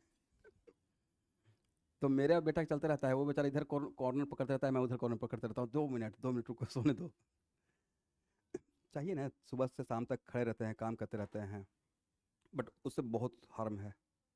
मेरा थोड़ा टाइम लॉस भी हो जाएगा तो मुझे अभी कोई फ़र्क नहीं पड़ेगा, मुझे थोड़ा एग्ज़ाम देना है। बट आपका अगर आँख पे स्ट्रेस आ गया, 1 घंटा मोबाइल देख लो भाई, जो आँख पे स्ट्रेस आएगा उसके बाद आप कंसंट्रेशन नहीं बना पाओगे पढ़ने का, मेंटली भी थक जाते हैं, राइट। उधर 10 बार चेहरा धोइएगा तब जाकर फ्रेशनेस आएगा। इसलिए अभी 2-3 महीना तो जरूर जिनको बोर्ड अच्छा करना है, प्लीज़ उससे थोड़ा दूर रहिए। कंट्रोल करना बहुत मुश्किल है बट कंट्रोल कीजिए, कभी ना कभी सब लोग कंट्रोल किया है। अभी तो इतना मैंने अपने बारे में बुराई कर लिया कि मैं देखता हूँ, अब मेरा पॉजिटिव देखो ना, कि IIT जिस टाइम निकाल रहे हो तो 6 मंथ मेरा कैसा लाइफ स्टाइल रहा होगा। खतरनाक तरीके से पढ़ रहे होंगे, खतरनाक तरीके से अपना डिसिप्लिन को मेंटेन करते होंगे, 14 to 15 आवर सेल्फ स्टडी चलता होगा। 3 ही काम था, सोना खाना पढ़ना, और कोई काम नहीं था, रूम में एकदम बंद रहना, थोड़ा बहुत फ्रेश एयर लेने के लिए कभी कभी निकलते थे रात में, बस इतना ही था। और वो जो लाइफ मैंने जिया है, तैयारी किया है, वैसा अगर तैयारी कर लिए भाई सिलेक्शन पक्का हो जाएगा। खतरनाक तैयारी किया था, अपना बेस्ट में बेस्ट जितना दे सकते थे उतना दिए थे। आज के डेट में बच्चों को बोलते हैं कि एक दिन में 14-15 आवर पढ़ के दिखाओ सेल्फ स्टडी, कर ही नहीं पाता है, चीटिंग हैबिट ही नहीं है। और वो सोचते हैं कि एक दिन में हैबिट बन जाएगा, नहीं बनता है भाई, उसको डेवलप करने में मुझे 4 महीने लग गया था। पहले 7 आवर से स्टार्ट किए थे, 7 to 8 hour, 8 to 9 hour, 9 to 10 hour, ऐसे करके बढ़ाते गए धीरे, तब जाकर मैक्सिमम 13-14-15 आवर तक पहुंचे थे। एनीवे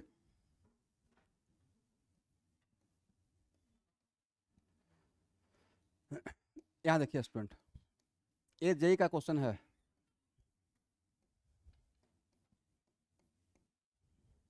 बढ़िया क्वेश्चन है स्टूडेंट।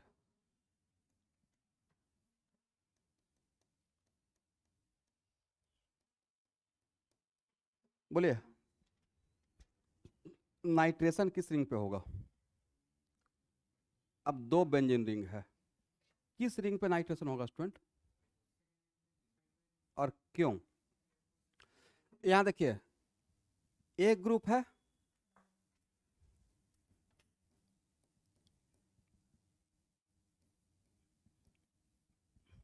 अगर इधर लॉक कर दें, ध्यान सुनिएगा, अरे इस तरफ लॉक कर दें और इस तरफ ओपन रखें तो ए ग्रुप क्या रहेगा, बोलिए -m, राइट। वजह -m होगा या +m होगा, उसको चेक करने के इसको लगाते हैं, करेक्ट। और अगर इस तरफ लॉक कर दें, ए एस्टर ग्रुप है स्टूडेंट, और इधर ओपन रखें तो इस ऑक्सीजन की वजह से ये क्या शो करेगा, +m, बोलिए yes. If lone pair conjugated with pi bond, ये तो लगाते हैं, then flow from where to where. तो अब बोलिए एक ग्रुप, ये जो पूरा मैंने सर्कल किया वो इस रिंग के साथ रेजोनेंस करेगा या नहीं करेगा, बोलिए करेगा, कंजुगेशन में है, बट क्या रेजोनेंस करेगा, डबल बॉन्ड। और ये कैसा डबल बॉन्ड, हेटेरोएटॉमिक, तो इलेक्ट्रॉन देगा या लेगा, तो लेगा, तो इसके लिए -m हो गया, राइट। और -m हो गया तो यहाँ पे इलेक्ट्रॉन पॉजिटिव कैरेक्टर कहाँ पे, यहाँ यहाँ यहाँ, ओके। इस रिंग के लिए क्या शो करेगा, +m। इस रिंग के साथ ये रेजोनेंस करेगा नहीं करेगा, क्या ए रेजोनेंस करेगा, नहीं करेगा भाई। यहाँ देखिएगा double bond single bond single bond, 2 का गैप हो गया, तो ए तो इसके साथ रेजोनेंस नहीं करेगा, बट लोन पेयर करेगा नहीं करेगा, करेगा। तो लोन पेयर करेगा तो इलेक्ट्रॉन लेगा या देगा, तो ये सर्कल वाला ग्रुप इसके लिए कैसा है, +m, और इसके लिए क्या है, बोलिए। तो 1 मिनट रुकना है, लेट मी फिनिश। ये जेई का क्वेश्चन है, जेई मेन का। तो इसमें कौन सा रिंग में ज्यादा रिएक्टिव है towards electrophile, which ring are more reactive. अब 2 रिंग यहाँ पे एक ही मॉलिक्यूल में 2 बेंजीन रिंग कर दिया, दोनों को जो कॉम्पिटिशन हो गया, तो इसमें इलेक्ट्रॉन डेंसिटी ज्यादा, इसमें इलेक्ट्रॉन डेंसिटी कम, तो इलेक्ट्रोफाइल किस रिंग की तरफ जाएगा, इसमें जाएगा, करेक्ट है। इसको फर्स्ट रिंग बोलिए और इसको सेकेंड रिंग बोलिए।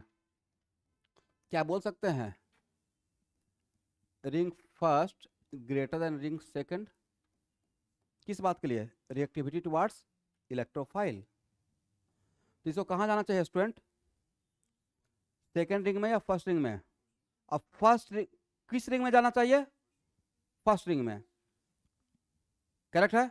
फर्स्ट रिंग में भी कहाँ जाएगा, ऑर्थो एन पैरा जाएगा, कहाँ जाएगा, क्योंकि कोई भी डोनर है तो डोनर कहाँ पे अलाउ करेगा। अब समझ में आया क्वेश्चन कैसे आएगा। इस क्वेश्चन में क्या नहीं था, सब कुछ आ गया, रिएक्टिविटी का कंपेरिजन आ गया, सब्स्टिट्यूएंट इफेक्ट आया या नहीं आया, +m -m भी आ गया, +m भी आ गया, राइट, ओरिएंटेशन भी आ गया, सब कुछ एक साथ आ गया है।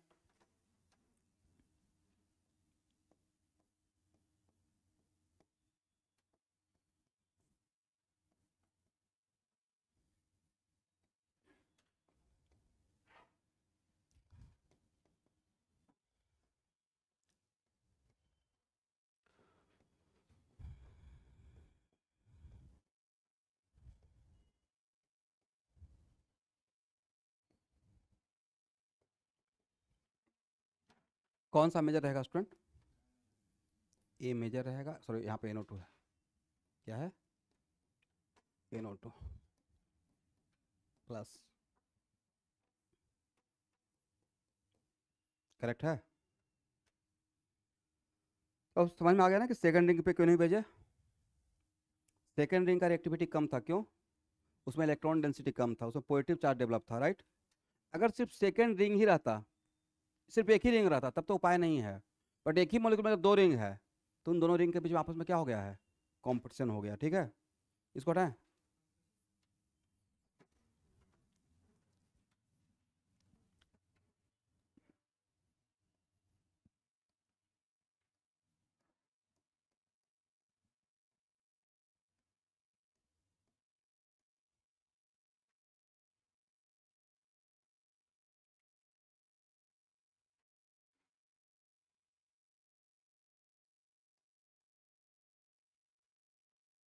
ABCDE, रिएक्टिविटी टुवार्ड्स इलेक्ट्रोफाइल,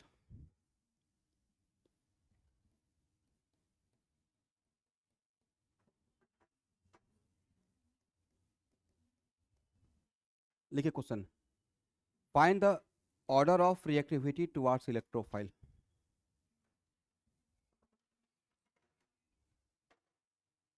बोलो भाई, इलेक्ट्रोफाइल के रिएक्टिविटी के लिए डोनर क्या करता है, इंक्रीज करता है, बोलिए यस, और एक्सेप्टर क्या करता है, डिक्रीज करता है, करेक्ट है।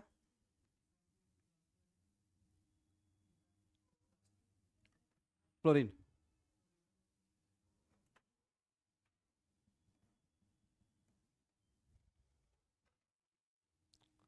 ऑर्डर बताइए।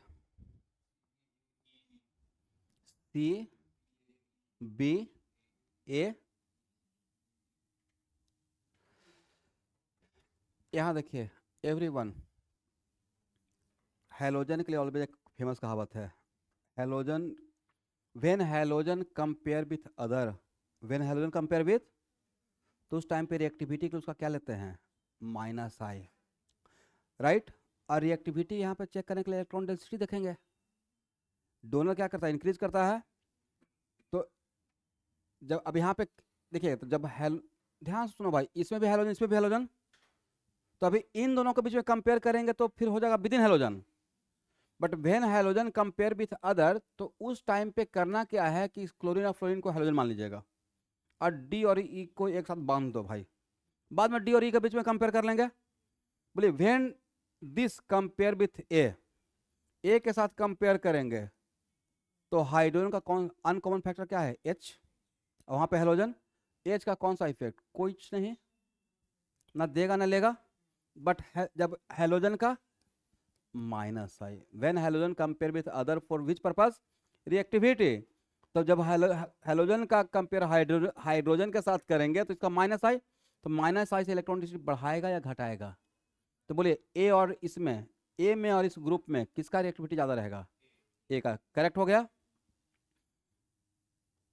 तो एक इसका मतलब है कि क्या बोल सकते हैं कि ए ग्रेटर देन डी और ई, क्या बोल सकते हैं भाई, ए ग्रेटर देन व्हाट, डी और ई। बोलिए ए और बी में किसका ज़्यादा, फर्स्ट, ए और बी में किसके रिंग में ज़्यादा electron density, with proper reason बोलना है, ड्यू टू हाइपर कंजम्पशन, यहाँ पे इलेक्ट्रॉन डेंसिटी ज़्यादा। बोलिए सी और बी में किसका ज़्यादा, क्यों, प्लस एम, तो प्लस एम को ज़्यादा फेवर करेंगे या हाइपर कंजम्पशन, तो इन तीनों में किसका इलेक्ट्रॉन डेंसिटी सबसे ज़्यादा रहेगा, तो उसके बाद बी का, उसके बाद और उसके बाद एक साथ कर दिए, बांधे हुए हैं, इतना हो गया।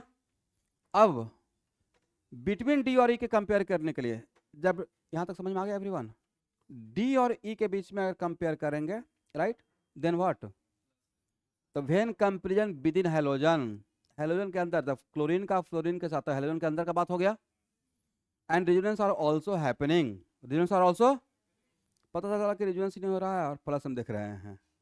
बड़ा इंटरेस्टिंग ऐसा भी हो सकता है कि आपको सिखा दिए कि when comparison with in halogen then reactivity control by plus M, और प्लस एम पकड़ कर बैठे हुए हैं। प्लस एम तो तब करेंगे ना भाई जब रेजोनेंस होगा, ऐसा एग्जाम्पल लेंगे तो प्लस एम बोलेंगे क्या, इसलिए मैं बोलता हूँ रहता हूँ इफ रेजोनेंस आर हैपनिंग, ठीक है। तो अब बताइए then reactivity control by what, plus M, with in halogen के जब कंपेयर करेंगे तो किससे कंट्रोल करेंगे, प्लस एम। तो अब बोलो भाई फ्लोरीन और क्लोरीन के बीच में कंपेयर करेंगे तो इसका प्लस एम देखना स्टार्ट करेंगे, राइट। तो किसका प्लस एम ज्यादा, फ्लोरीन का प्लस एम ज्यादा, क्लोरीन का प्लस एम बजाय, when we are comparing the same group, तो साइज फैक्टर होता है, करेक्ट है। तो बोले कि डी और ई में किसके रिंग में इलेक्ट्रॉन ज्यादा रहेगा, ई में ज्यादा रहेगा और डी में कम रहेगा। तो कितना बार बोल चुके हैं भाई, तो क्या हो गया, रिएक्टिविटी टुवर्ड्स इलेक्ट्रोफाइल, लिख लीजिएगा इसको, इसको हटाएं।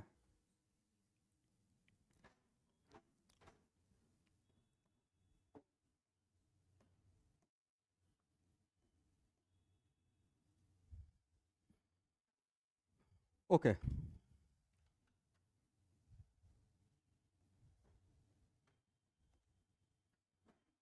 अगर अब एग्जाम में ध्यान सुनिएगा स्टूडेंट, एग्जाम में सपोज कीजिए आपसे पूछा जाएगा बेंजीन से नाइट्रोबेंजीन बना लेंगे, अब क्या डालना है रिएजेंट, H23 और, करेक्ट है।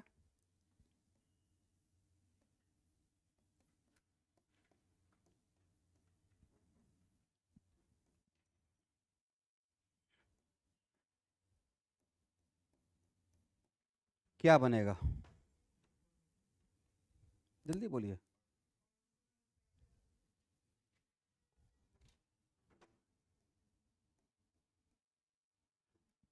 ये भी जेई का क्वेश्चन है और ये एनसीईआरटी में भी है।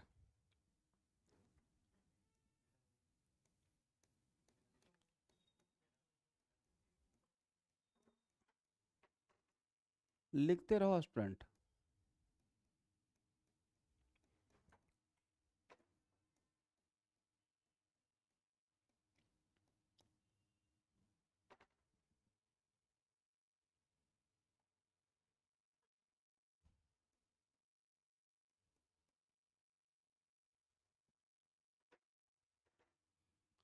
ये इंपॉर्टेंट है।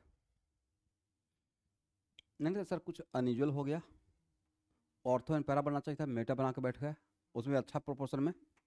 और ऑर्थो को कितना परसेंट? 2%, राइट। इसको आप गूगल भी कर सकते हो, जो परसेंटेज लिखे वही मिलेगा। गूगल में ऐसे कर लीजिए, नाइट्रेशन ऑफ, इसका कंपाउंड का नाम एनिलीन ना, आपको यही परसेंटेज मिलेगा। अभी भी आप क्रॉस वेरीफाई कर सकते हो।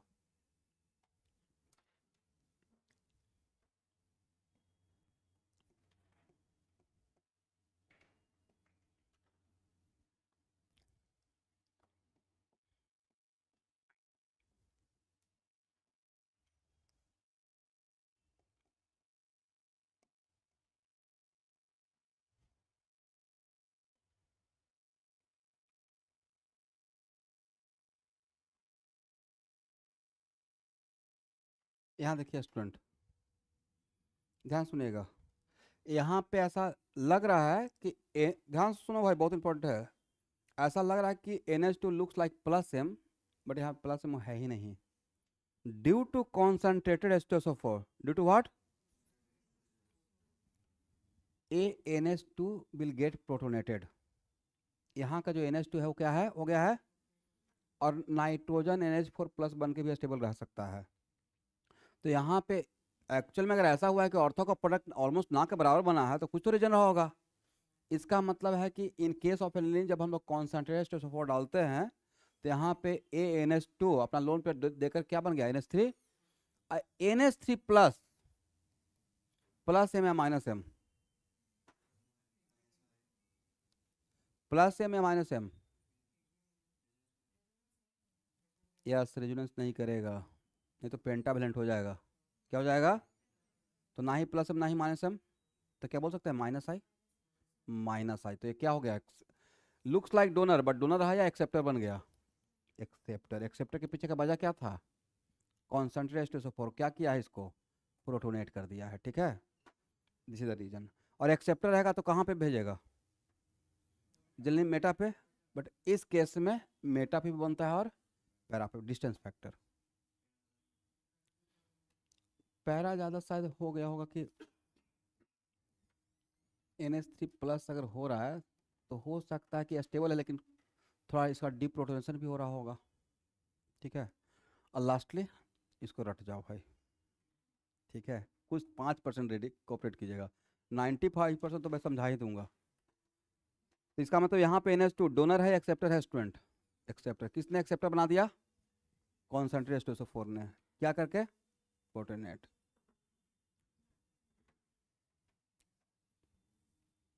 ये हो गया, इसको हटाए। ए इंपॉर्टेंट है, मतलब बोर्ड के लिए भी इंपॉर्टेंट है, क्योंकि एनिलीन आपका सिलेबस में है 12th के बोर्ड में, और उसमें नाइट्रेशन भी आपका सिलेबस का पार्ट है, दोनों मिलाकर क्वेश्चन आ जाएगा। ठीक है, इसको हटाएं।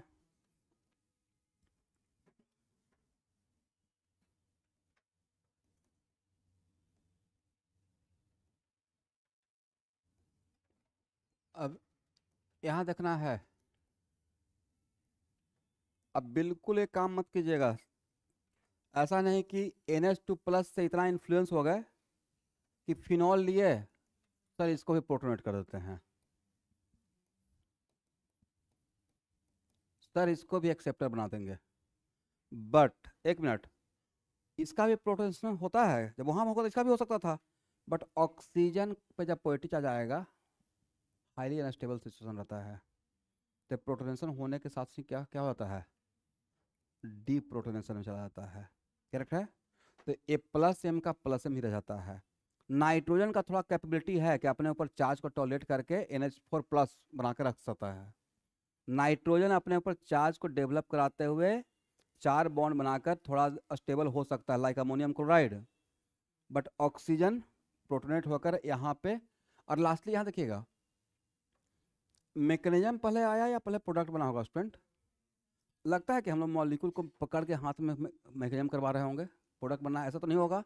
प्रोडक्ट पहले बना है, उस प्रोडक्ट को समझाने के लिए एकदम लॉजिकल और राइट एक्सप्लेनेशन देने को हम लोग मैकेनिज्म बोलते हैं। इसलिए मेरा जो भी रीजनिंग रहेगा वो प्रोडक्ट को देखने के अकॉर्डिंग रहेगा।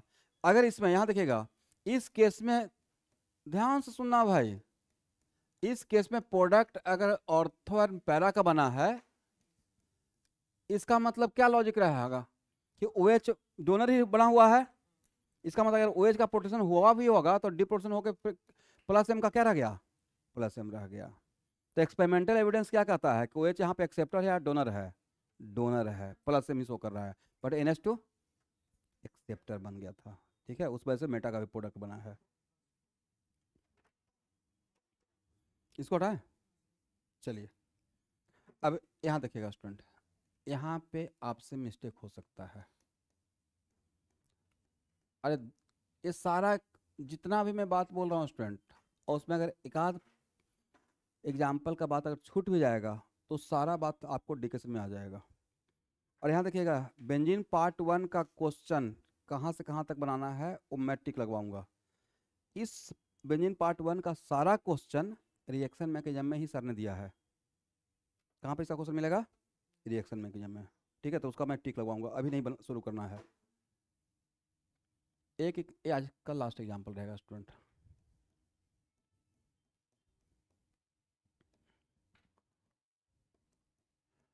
इसमें क्या बना है वो अभी जस्ट देख चुके हैं, सही है। कहाँ पे बना है स्टूडेंट, मेन प्रोडक्ट कहाँ बना है, Meta and para, ortho meta and para. Percentage याद रखिएगा, परसेंटेज ही पूछा गया था। ठीक है,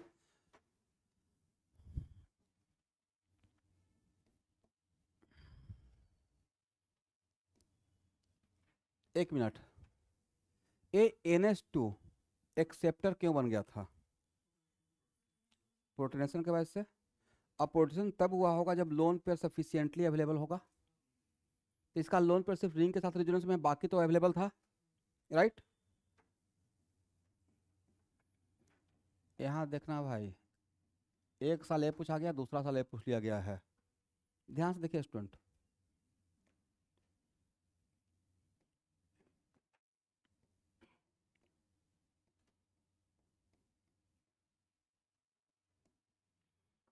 एक मिनट,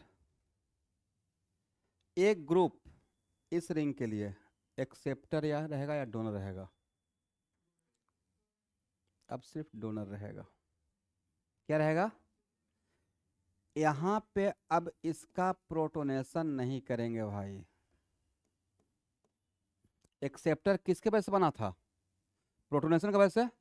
यहाँ तो सर यहाँ पे कर रहे हैं, यहाँ पे क्यों नहीं कर रहे हैं, तो यहाँ पे कर रहे हैं क्योंकि यहाँ पे लोन पर सफिशिएंटली अवेलेबल था। इस केस में वैसा कोई भी नाइट्रोजन जिसका जो किसी और के साथ, यहाँ देखिएगा ये लोन पेयर, अब किसके किसके साथ प्रोटोनेशन होने का मतलब बेसिक कैरेक्टर शो करे, ये लोन पेयर किसके किसके साथ रेजोनेंस में है, इसके साथ भी है, इसके साथ भी है। तो अब यहाँ पे प्रोटोनेशन होने के उसके पास कैपेसिटी, जब प्रोटोनेशन नहीं होगा तो डोनर ही रहेगा। प्रोटोनेशन होने के वजह से क्या बन गया है, एक्सेप्टर। तो दो एग्जाम्पल राइट प्लेस पे ले लिया। इसका मतलब यहाँ पे अगर कोई ग्रुप नहीं लगा रहेगा -M, तब वहाँ पे कॉन्सेंट्रेशन पर क्या करेगा, प्रोटोनेट करेगा और एक्सेप्टर बनाएगा। बट अगर यहाँ पे कोई ग्रुप -M लगा दिए हैं, तब उस टाइम पे इसका प्रोटोनेशन नहीं करेंगे, और नहीं करेंगे तो फिर इसको ओवरऑल क्या ट्रीट करेंगे, इस रिंग के लिए +M शो करेगा। और +M शो करेगा तब प्रोडक्ट क्या बनेगा, ऑर्थो एंड पैरा बनेगा। इसको अपने लैंग्वेज में लिख लीजिएगा स्टूडेंट, मैंने क्या समझाया।